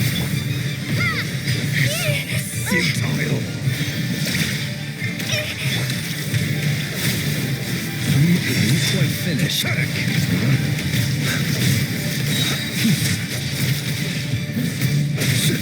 Steady now. Choose a song. Hunt them down. It's all futile. Wipe out! The mystery unravels.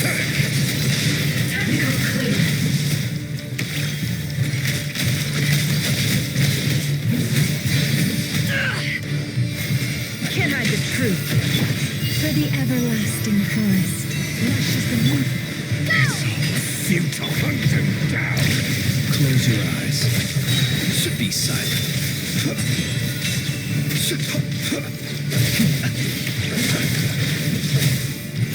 Close your eyes.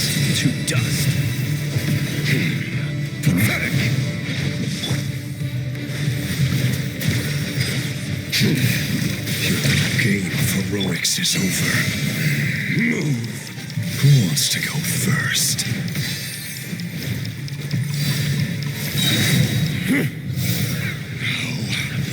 Get out of my sight! No! Death is We've within been my separated. grasp! You okay? Nepper, where are the others? Stuck outside the barrier. I guess he really doesn't like us. I told you before. Knowing too much is always a death sentence. Be careful what you wish for.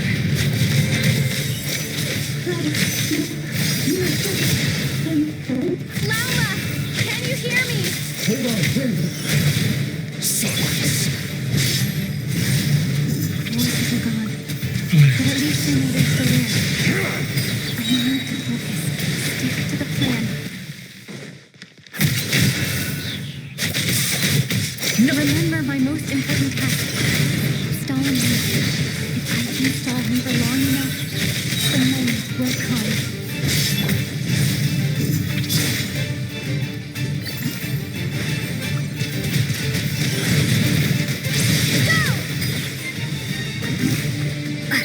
The mystery unravels. It all adds up. It all falls into place. Can't hide the Bombs away! Your death is within my grasp.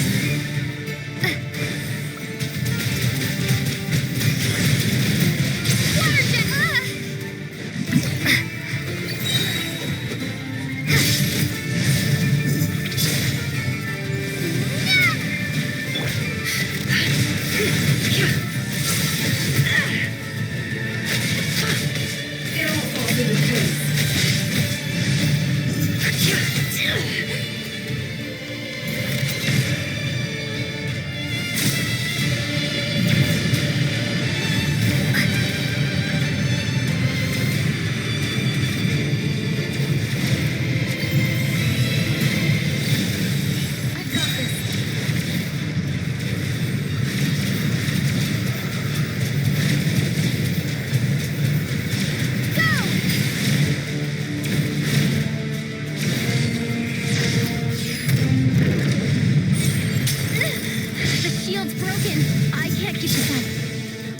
Don't push your luck.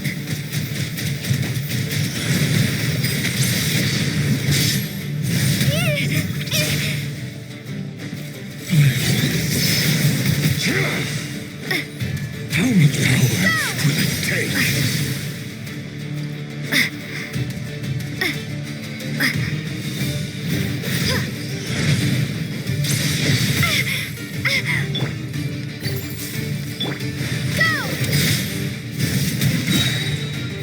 Bombs away! Death is within my grasp. Seek within. Let's see what you're made of. Can't hide the truth. It all adds up.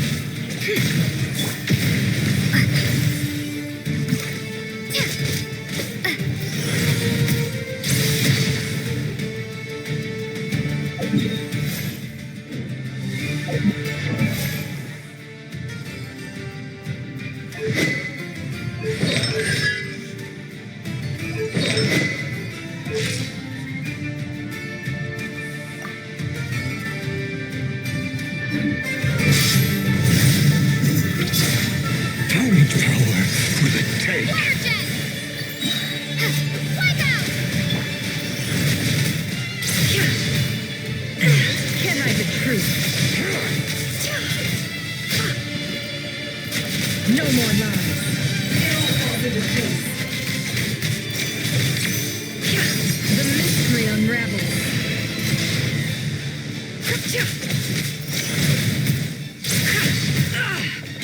Can't hide the truth. Destroyed and reborn.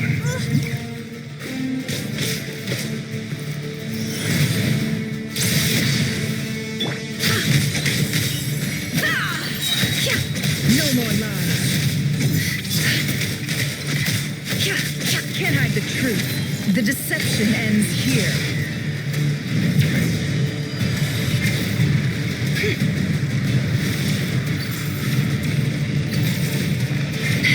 Curses. There's no other way.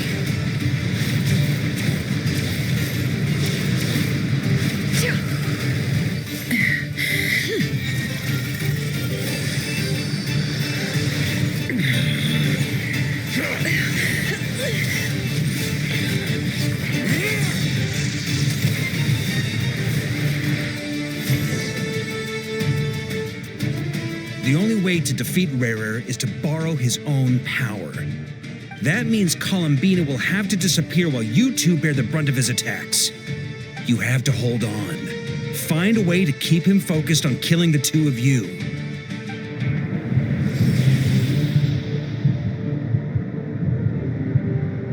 Never! Your eyes are bleeding. Soon you will be powerless to resist. And then I will reduce you to dust. But that dust will plague your memories.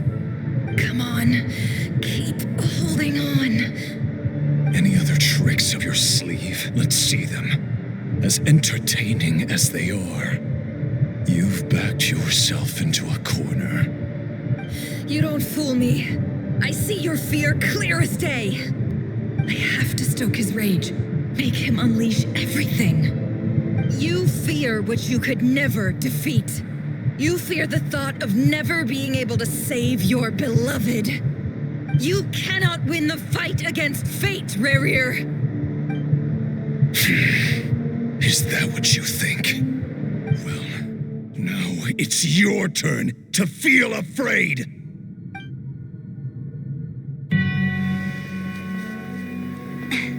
You fear the sound of your own name? Is it us you hate? Or is it what you've become?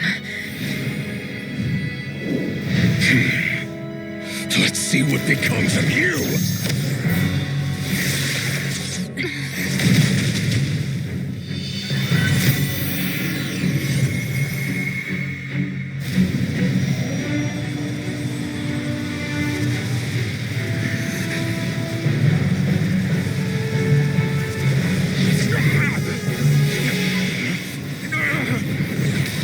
What's happening?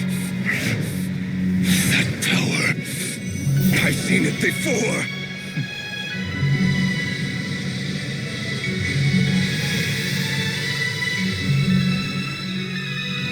His power is on another level.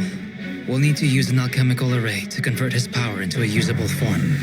Then quickly channel it into Columbina, rendering her powerful enough to compete with him. I'll join you. I can help. If I release enough abyssal energy into a confined space, it'll create a potential difference, allowing us to extract a huge amount of elemental energy. Next, I'll synchronize with everyone's minds using pyro, then give you temporary access to their abilities and fields of view. But it won't last long. Can you see? Well enough.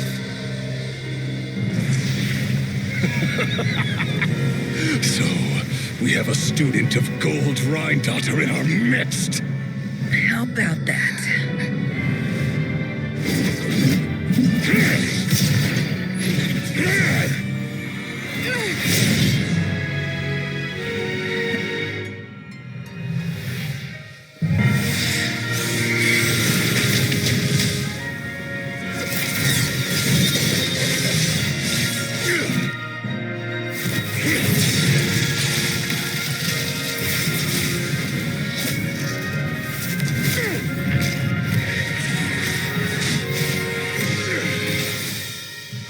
You use my own power against me?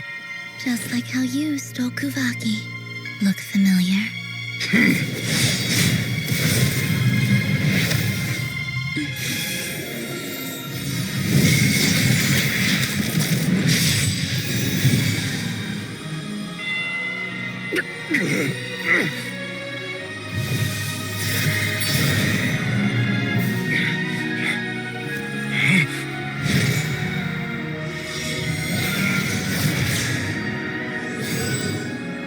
Don't you realize?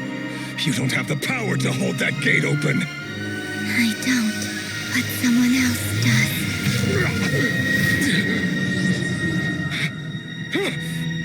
Goodbye, Reverie.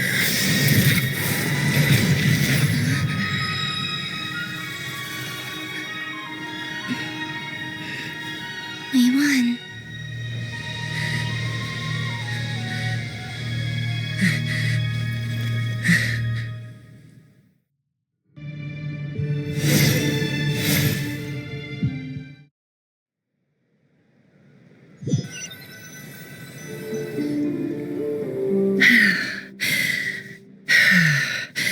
Nefer, how are your eyes?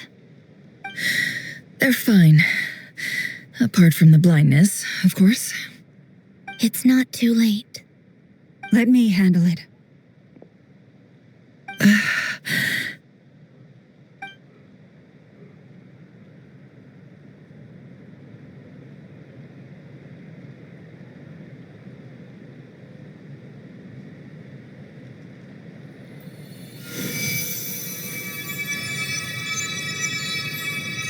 Miss Nefer, it's not like you to lose your composure.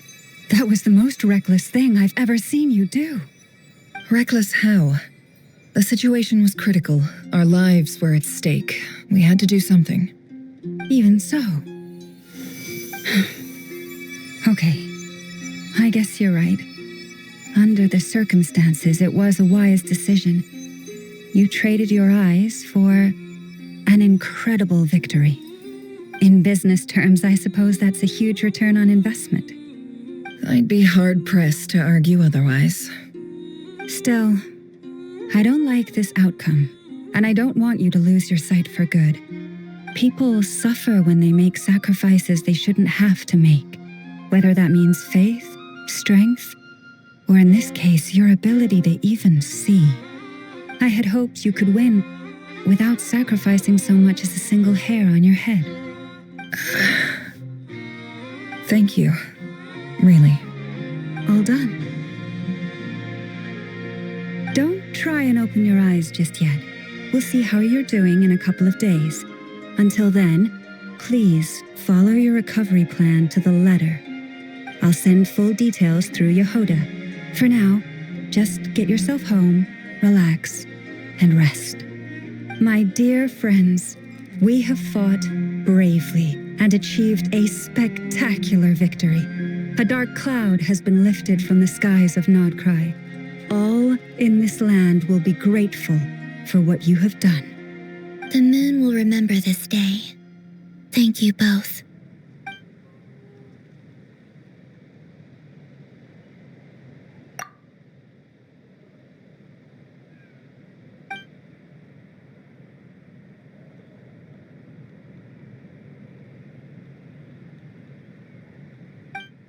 There's something I want to let you know. What is it? When Durin connected everyone's minds so I could access their powers, I also felt everything they felt. And since Nefer's eyes were injured, my eyes are hurting now too.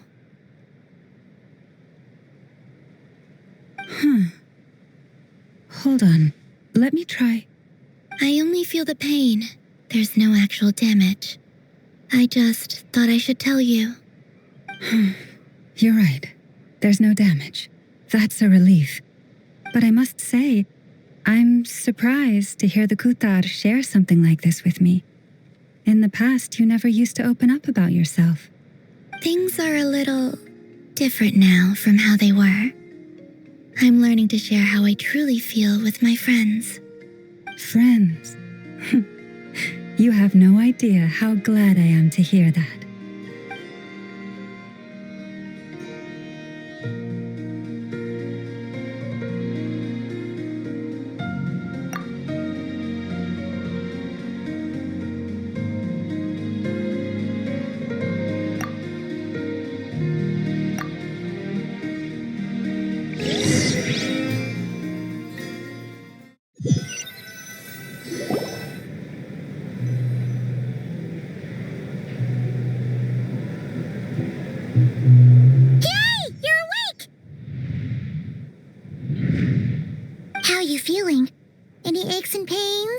Sleep well?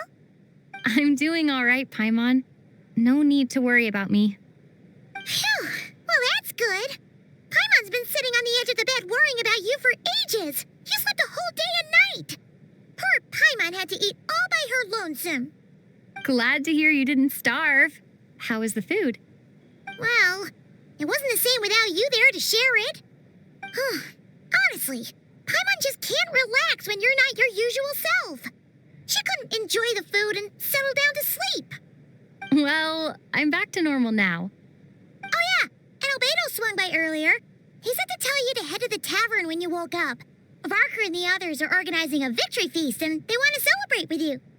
He also dropped off some medical supplies, but you seem fit as a fiddle, so guess you won't be needing those.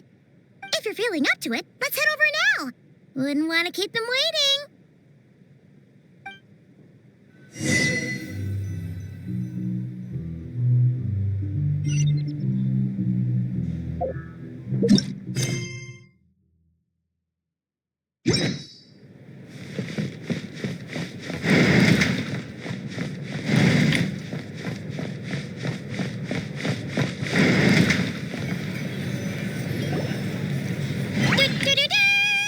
We're here!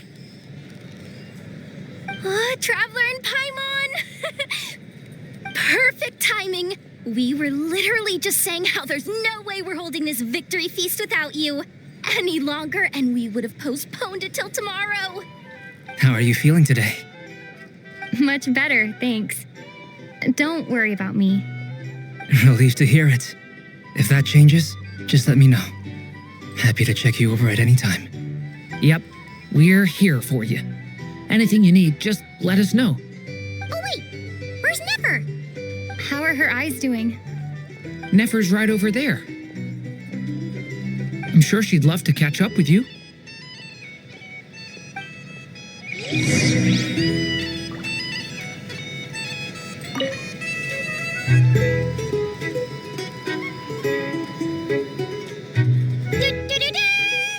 We're here!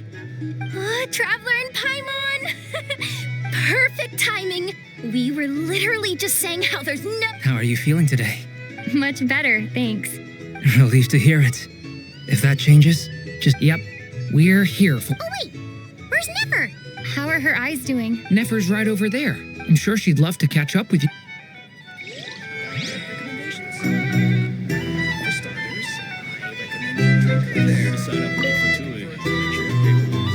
Hello, you. Recovered from the battle? Come on, what do you mean? Of course I'm gonna ask. I care about my friend's well-being. And we are friends, aren't we? Get yourself a drink. You've more than earned it. In fact, today, your drinks are on me. Lord Sangama Base got you covered. Wow, really? What about Paimon? Has she earned it too? Has she? Please? Well, you haven't been through quite as much as the Traveler, but... what the heck, sure. Yay! Wow! Drinks on Dory! What a historic day. Hey, keep your voice down, or everyone else is gonna want in too. Have you heard anything I've been saying recently? Doing business in Nodcry has been an absolute nightmare. If I'm buying for everyone, I'll... Okay. Paimon will speak more quietly. Jeez. That's more like it. Don't you forget, Lord Sangama Bay doesn't just go around buying drinks for anyone and everyone.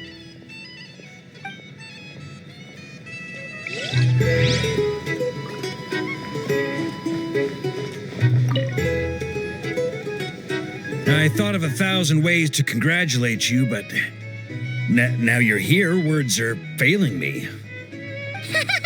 The honorary knight stuns them speechless once again. Well said. The honorary knight showed us all how it's done. The other knights tell me that Mondstadt was the first stop on your journey. All of us are truly delighted to count you as our friend. I'd like to thank you for supporting the Knights of Favonius, and also for helping us save Nodcry. Nonsense! Of course I'm gonna mention it. This is more than just business. It's a relationship. And there can be no relationship without showing gratitude where it's due.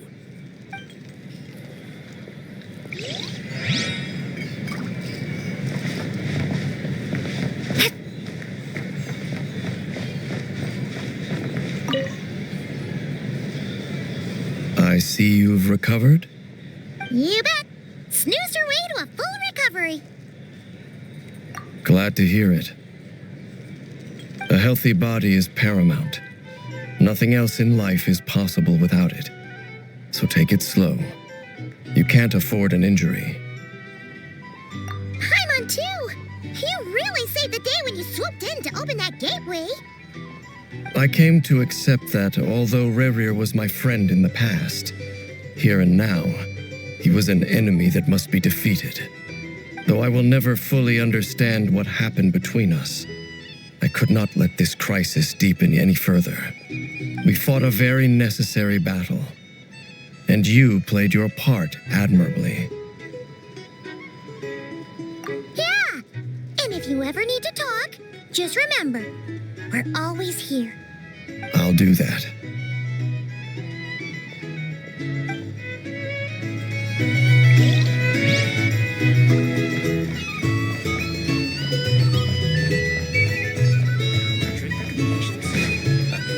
For starters, I recommend you drink less.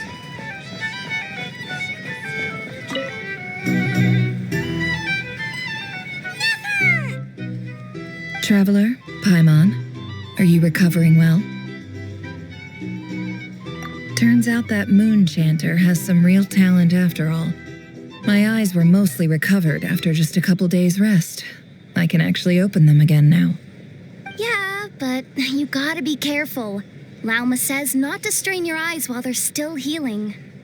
Yes, thank you. I'm well aware. Yehoda, could I borrow you for a moment? I could do with an extra pair of hands. Oh, sure. Coming. Did you hear that? I gotta go help Lauma for a second. You guys chat among yourselves. I'll grab us some drinks on the way back. Paimon, you still like 'em sweet? You bet! Make it extra sweet, because Paimon's earned it. Sure thing!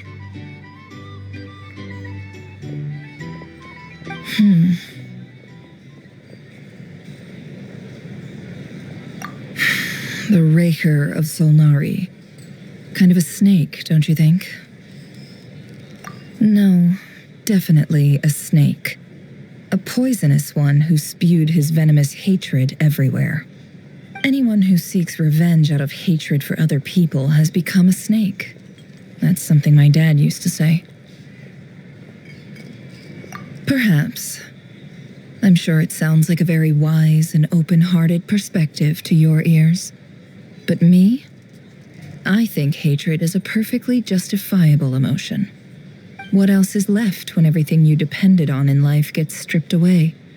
Something's gotta fuel that drive to keep on living.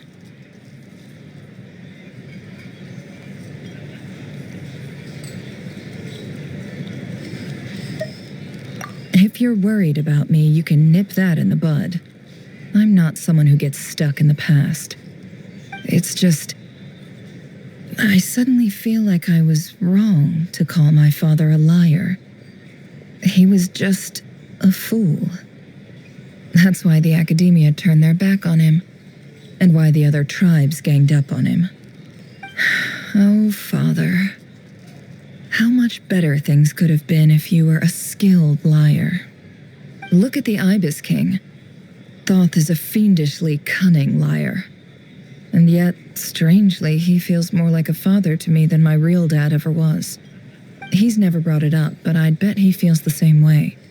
Why else would he give me the power to perceive the truth, while at the same time training me in the art of deception?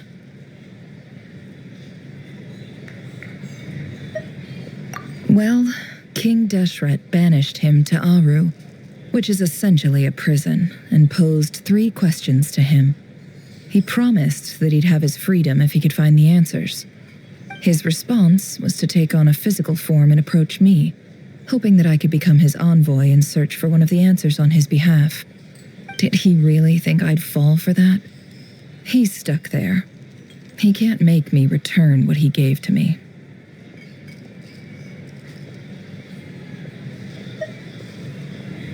So that's enough for you to decide he's nice, is it? He's a prisoner, and he was scared. So he decided to perform some good deeds to win people's approval. He lives in fear because he's a deceiver. How is Rerir any different? You can't work as a spy your whole life and expect a happy ending. It's preposterous. Yet I can't say I don't understand it. Liars live in the darkness of their own making. But it's still human nature to want to go on living. They say that a liar's soul is the most worthless thing in the world. What do you think? Oh, really? Well, it takes a very kind person to find compassion even for liars. If you ask me, the soul of a liar really is worth nothing. Because all they care about is themselves. For example, when something good falls into my lap, I don't go sharing the news around. Stops other people trying to steal it from me.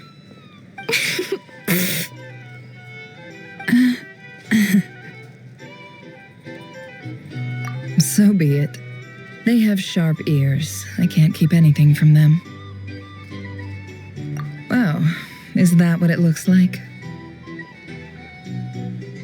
Well, you all know my past now, and I can't simply eliminate everyone who knows too much. So I guess I just have to put up with you, for the foreseeable future at least. When you find yourself in a situation you can't control, the safest play is to keep calm and start monitoring everyone involved like a hawk. In the intelligence world, you need to have a sense of perspective and play your hand accordingly. If you understand what's at stake, please ensure my secret is safe with you. Very good. Oh, wait! Now that the panic's over and we've all calmed down, Paimon suddenly remembered something. After all that build-up, our mystery ally never showed up even once.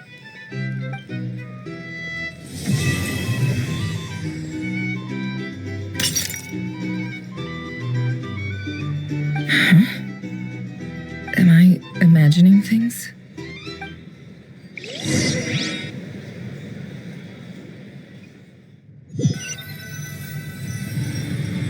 So, that close colleague who stayed behind with you?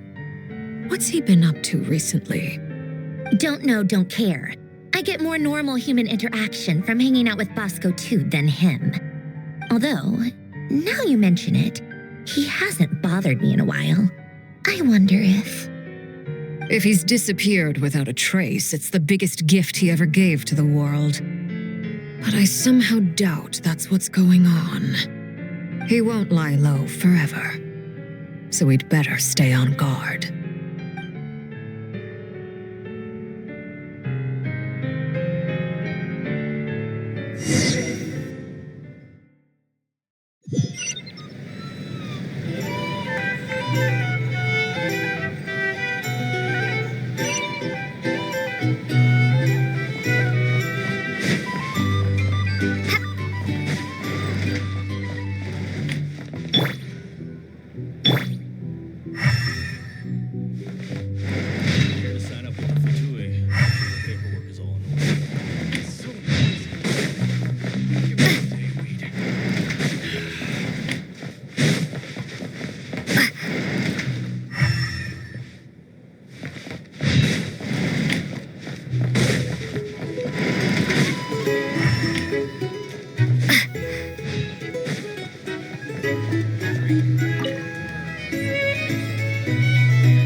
Lord Sangama Bay.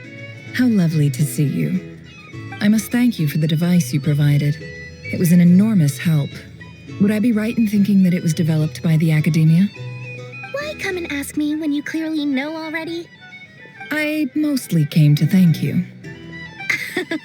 That's more like it. A little gratitude goes a long way with Lord Sangama Bay.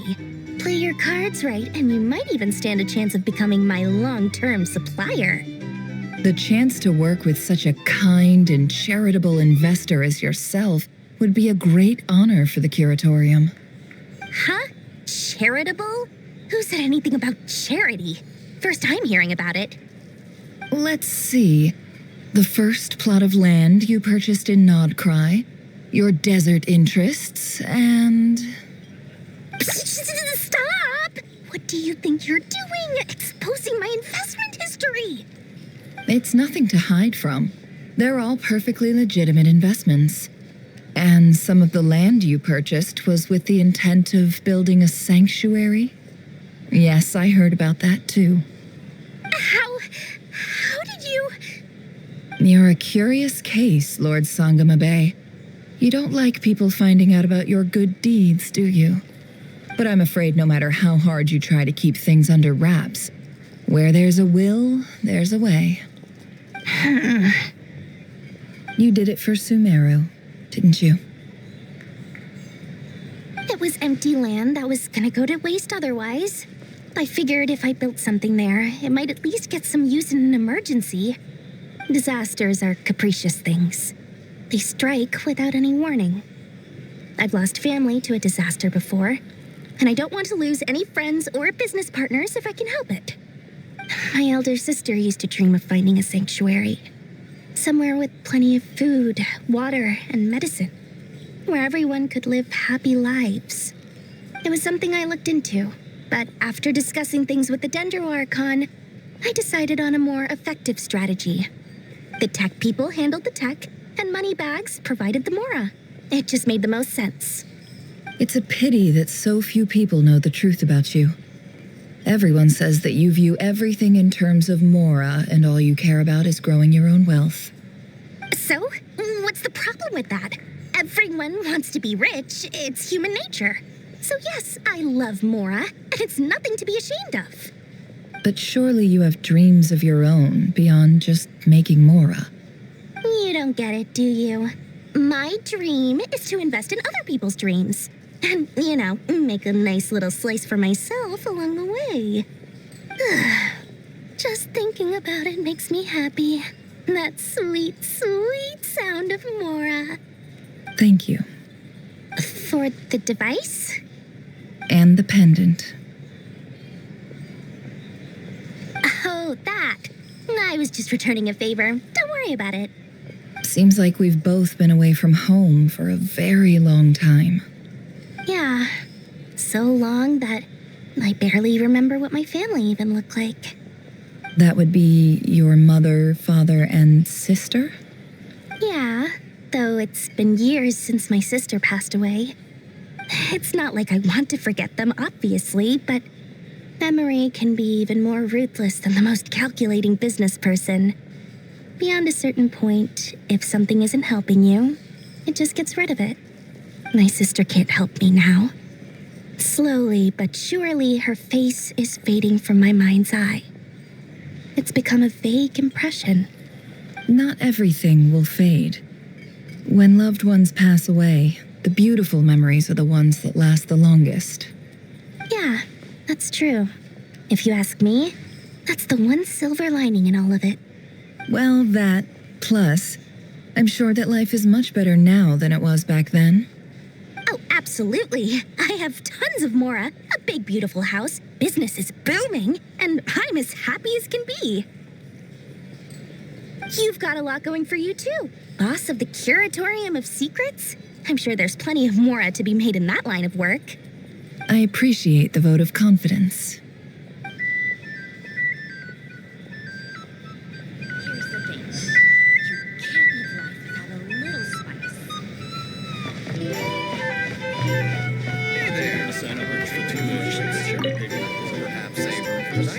How have you been holding up? Any adverse reactions? If you start to take a turn for the worse, make sure you tell me right away. You don't need to worry about me, Grandmaster. I'm fine. I mean, I barely did anything, so... What?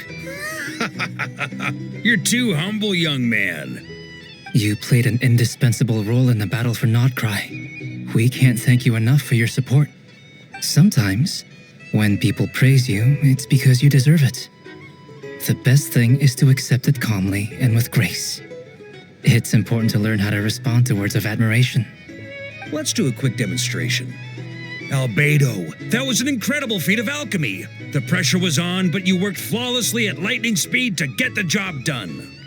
Thank you. I can't take all the credit, though. Durin played a big part in forming the alchemical array. See? Did you catch that? A masterclass in how to take a compliment. Okay, yeah, I did work pretty hard to help prepare for the battle. No point denying that. Hey, you guys! Hey, look who's bounced back. Looking good, traveler. Seems like you've recovered. You won't need to take any more medication. Can I get you a drink? Huh? You know how to order at a bar now? You've sure learned a lot recently. Handling a drinks order is ridiculously simple compared to alchemy. Don't worry, I'll blend into society yet. Paimon believes it.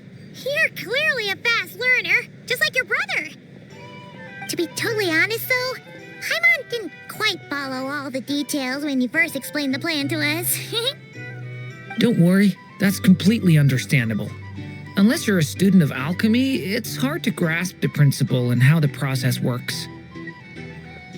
To put it in the simplest terms, we saw how our enemy stole the power of Kuvaki, and that gave us the idea of stealing his power to turn it against him. When facing an enemy you have no hope of defeating, it's best not to engage them in battle. So, instead of looking for a way to overpower him, we decided to help Columbina get strong enough to at least stand up to him in a fight. For this to work, we had to analyze his modes of attack, confirm who his main target was, and make sure that he wouldn't go beyond the range of the alchemical array.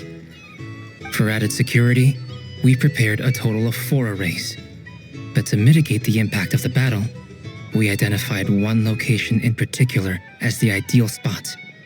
The alchemical array absorbed his abyssal power. Then Durin processed it to render it usable by Columbina. That power enabled her to do what would otherwise have been nigh on impossible. What surprised me was that Dainsleif actually agreed to join us. Given his history with Rerir, he had every right to sit this one out. But we're extremely grateful for the decision he made. It must have been a painful choice to make. But I'm sure that making a decision was far better for him than staying in limbo. Absolutely. He was torn between two paths, but in the end, he made his choice and stuck to it resolutely. He doesn't strike me as the sort of person who'd stay trapped in limbo for long. Anyway, however you cut it, everyone gave a stellar performance. And now, it's time to kick back and celebrate.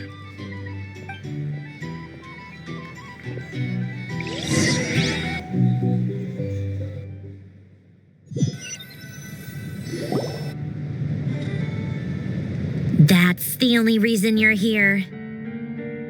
Yes. I've thought a lot about it.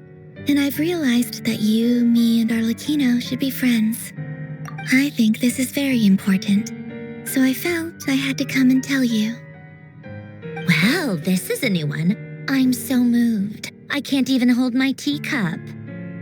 If that's all, you can leave now. Do you not want to be friends with me? Or is it that you prefer being co-workers? What is this, Columbina? Are you deliberately testing my patience threshold? Right now, my politeness module is active. But if you say another word, I swear I'll shut it down.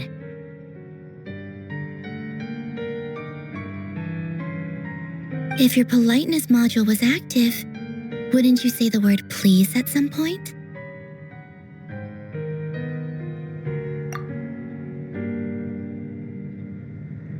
Polonia, please see Lady Columbina to the door. Will you still invite me to your next tea party?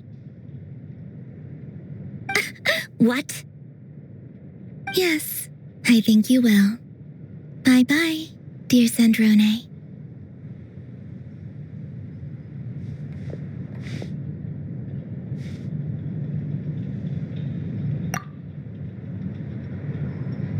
Last time, the Wild Hunt escorted you out. Would you rather I handled it myself this time? We just wanted to, see how you were doing now that it's all over. Why? Out of concern for my safety? I hope you didn't seriously think that the Rayhir of Solnari would be able to lay so much as a finger upon me, given how prepared I was. Mostly because you kind of helped us out, so we just wanted to check you were okay. Looks like all your robots are fixed, huh?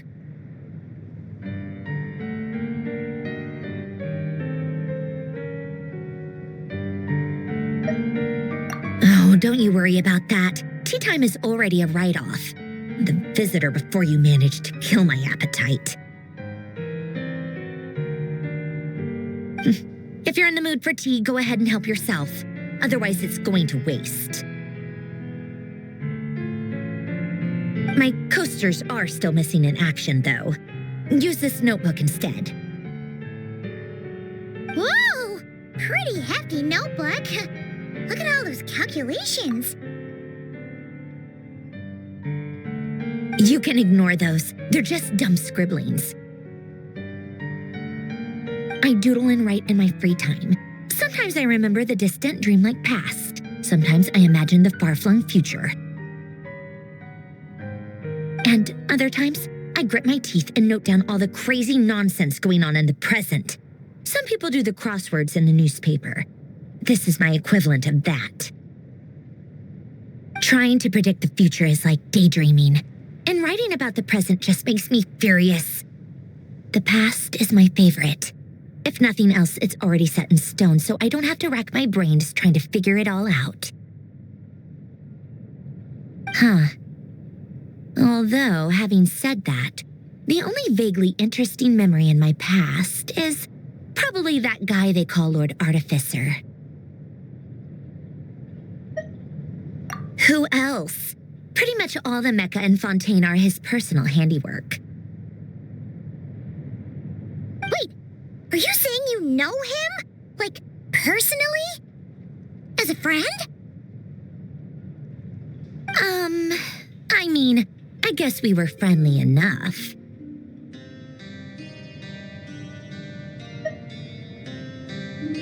Yep. In fact, I'm probably the only normal person left who knew him at all. We used to chat occasionally back when he was still around. Before he passed away, he asked me to destroy all his manuscripts. I honored his request, but I did read through everything first before destroying them. I mean, I couldn't let the genius of Lord Artificer Alain Guillotin disappear like that. Would have been such a waste. So, that's where the formulas in your notebook are from? I just told you, those are my equivalent of crossword puzzles. They're just dumb formulas that I solve for fun when I'm bored. Alain's work was like epic poetry. The formulas in my notebook are just silly little riddles in comparison. Not that there's anything bad about them.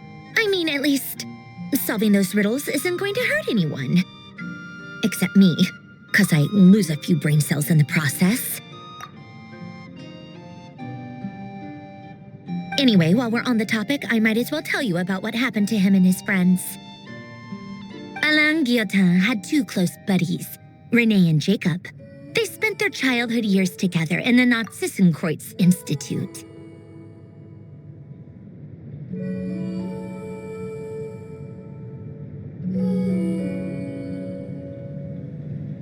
They were all quite competitive, so there was some rivalry between them, but it was a friendly rivalry. But beneath the friendship and the rivalry ran something deeper, a sense of nostalgia for the past. Unfortunately, childhood would end, the prophecy would come true, the apocalypse would arrive, and the future would never be. A mad dream that would normally only capture the minds of lunatics began to take root in their hearts. A dream of saving the world. And if René and Alain had been people of lesser wits, that dream would probably have ended up as something for them to joke about in their older years. But alas, they were some of the sharpest minds around. They nurtured that dream with the full power of their intellect, and it grew into something that ate away at their souls. The first of them to fall under its spell was René. Against Alain's wishes, he persisted in experimenting on a mutual friend of theirs to try and save their life. Alain did not approve and parted ways with René. It's complicated. Alain wanted to believe that René only did what he did for the sake of their friendship. But when he told me about what happened, I could tell he still had some suspicions about René's motives. Perhaps the seed that would grow into a nightmare had already sprouted in René's mind. Even then, the next time they met, René's soul had been completely engulfed by the dream of salvation. His futile attempt to change the tide of fate only resulted in a wave that swallowed up the world, even before the apocalypse came. And although that wave died down eventually, I hear that it just recently came back with a vengeance. As I understand, René wanted to live out his dream of salvation once more. But I'm told that the attempted resurgence finally died out for good. At long last, René awoke from his deluded dream. Though of course by then it was far too late. What do you think of René? Do you admire his transcendent genius? His view that any price was worth paying to achieve the lofty goal of saving the world? Or do you despise him? Dismiss him as an evil madman who wrought havoc on the lives of everyone around him as he pursued his delusional dream? Same difference, really. Just a matter of perspective.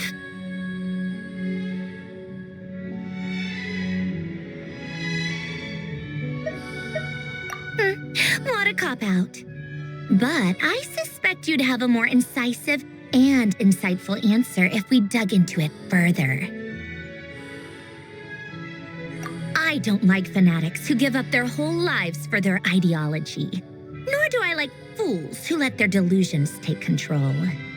Maybe I could understand if Renee had just been an ordinary person, but he had a sage-like intellect and still managed to get himself lost in a labyrinth of his own desires. Anyway, that's enough about Renee. Now, moving on to Alain Guillotin, the Lord Artificer. He managed to put a stop to the first storm whipped up by Renee. But after that, Alain lost his friends and family. To his credit, I suppose, the loss of his family and friends was purely a tragic accident. It's not like Alain sacrificed them for his cause or anything. After that, the only thing supporting his work was the same dream that had dragged his closest friend down to the abyss. But although the desire to save Fontaine drove him to found the Fontaine Research Institute, Alain continued to reject any form of transcendental knowledge or power. He was suspicious and fearful of it, having seen the way it had affected his closest friend. I think that formulas and machines derived solely from human intellect were the only thing that gave him a sense of spiritual comfort.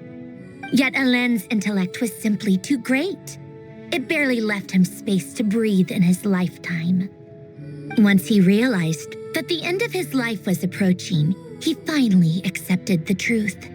The Nazissenkreuz Institute needed someone, and a human being, to see its story through to the end.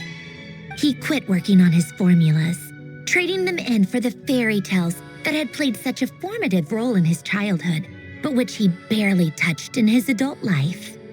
He told me that the director of the Nazissenkreuz Institute used to read those fairy tales to the children as bedtime stories. Apparently, they worked wonders at sending kids off to sleep. I think that all he wanted at that time in his life was to be able to sleep deeply without being plagued by depression. By that point, nothing else really mattered. At the very end, he laid down to rest in the ruins of the former Nazissenkreuz Institute orphanage, while the Fontaine Research Institute he had founded continued tirelessly with its work. Many years after that, tensions over competing dreams would once again cause a rift, this time between members of the Fontaine Research Institute. But the actions of those fools had nothing at all to do with Alain. And that is the story of two people from the Nazissenkreuz Institute who both wanted to save the world. One went all in on his fantasy of salvation without ever looking back, and ended up calmly sinking to the bottom of the deepest sea.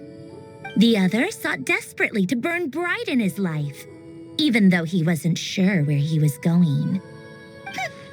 I do sometimes wonder, why is it that people like them have such grand hopes of saving the world? Even the grandest tree starts as a tiny seed. So perhaps, for each of them, their mission to save the world began with a very simple desire: to save themselves. They were young children with friends and family who mattered to them, desires to explore the meaning of life, ambitions to have a successful career.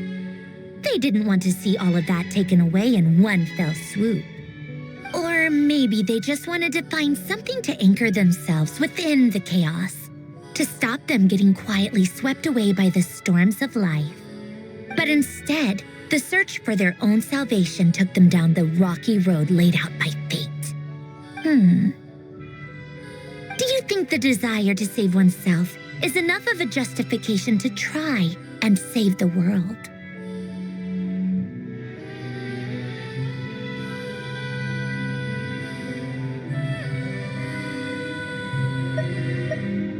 You don't know? I guess that's a fair answer.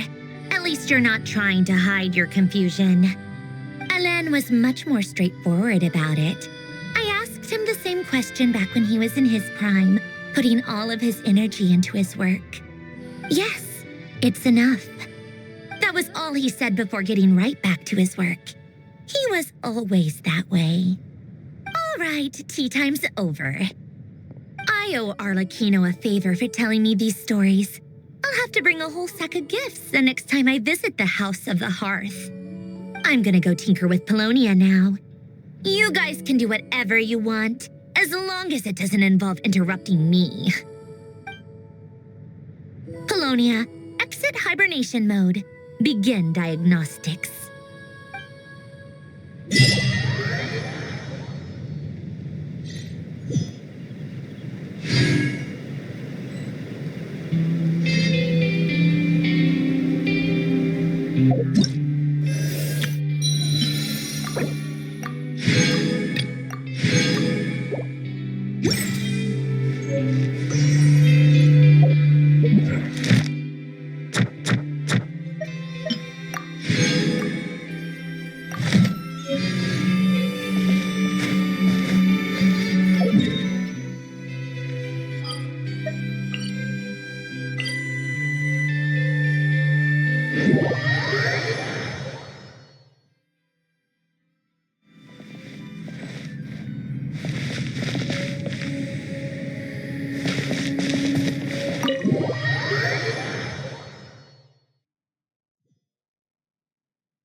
The neighboring nation of Liyue has the most prosperous commercial port in all of truly is Japan. fascinating. It's been getting quite busy recently.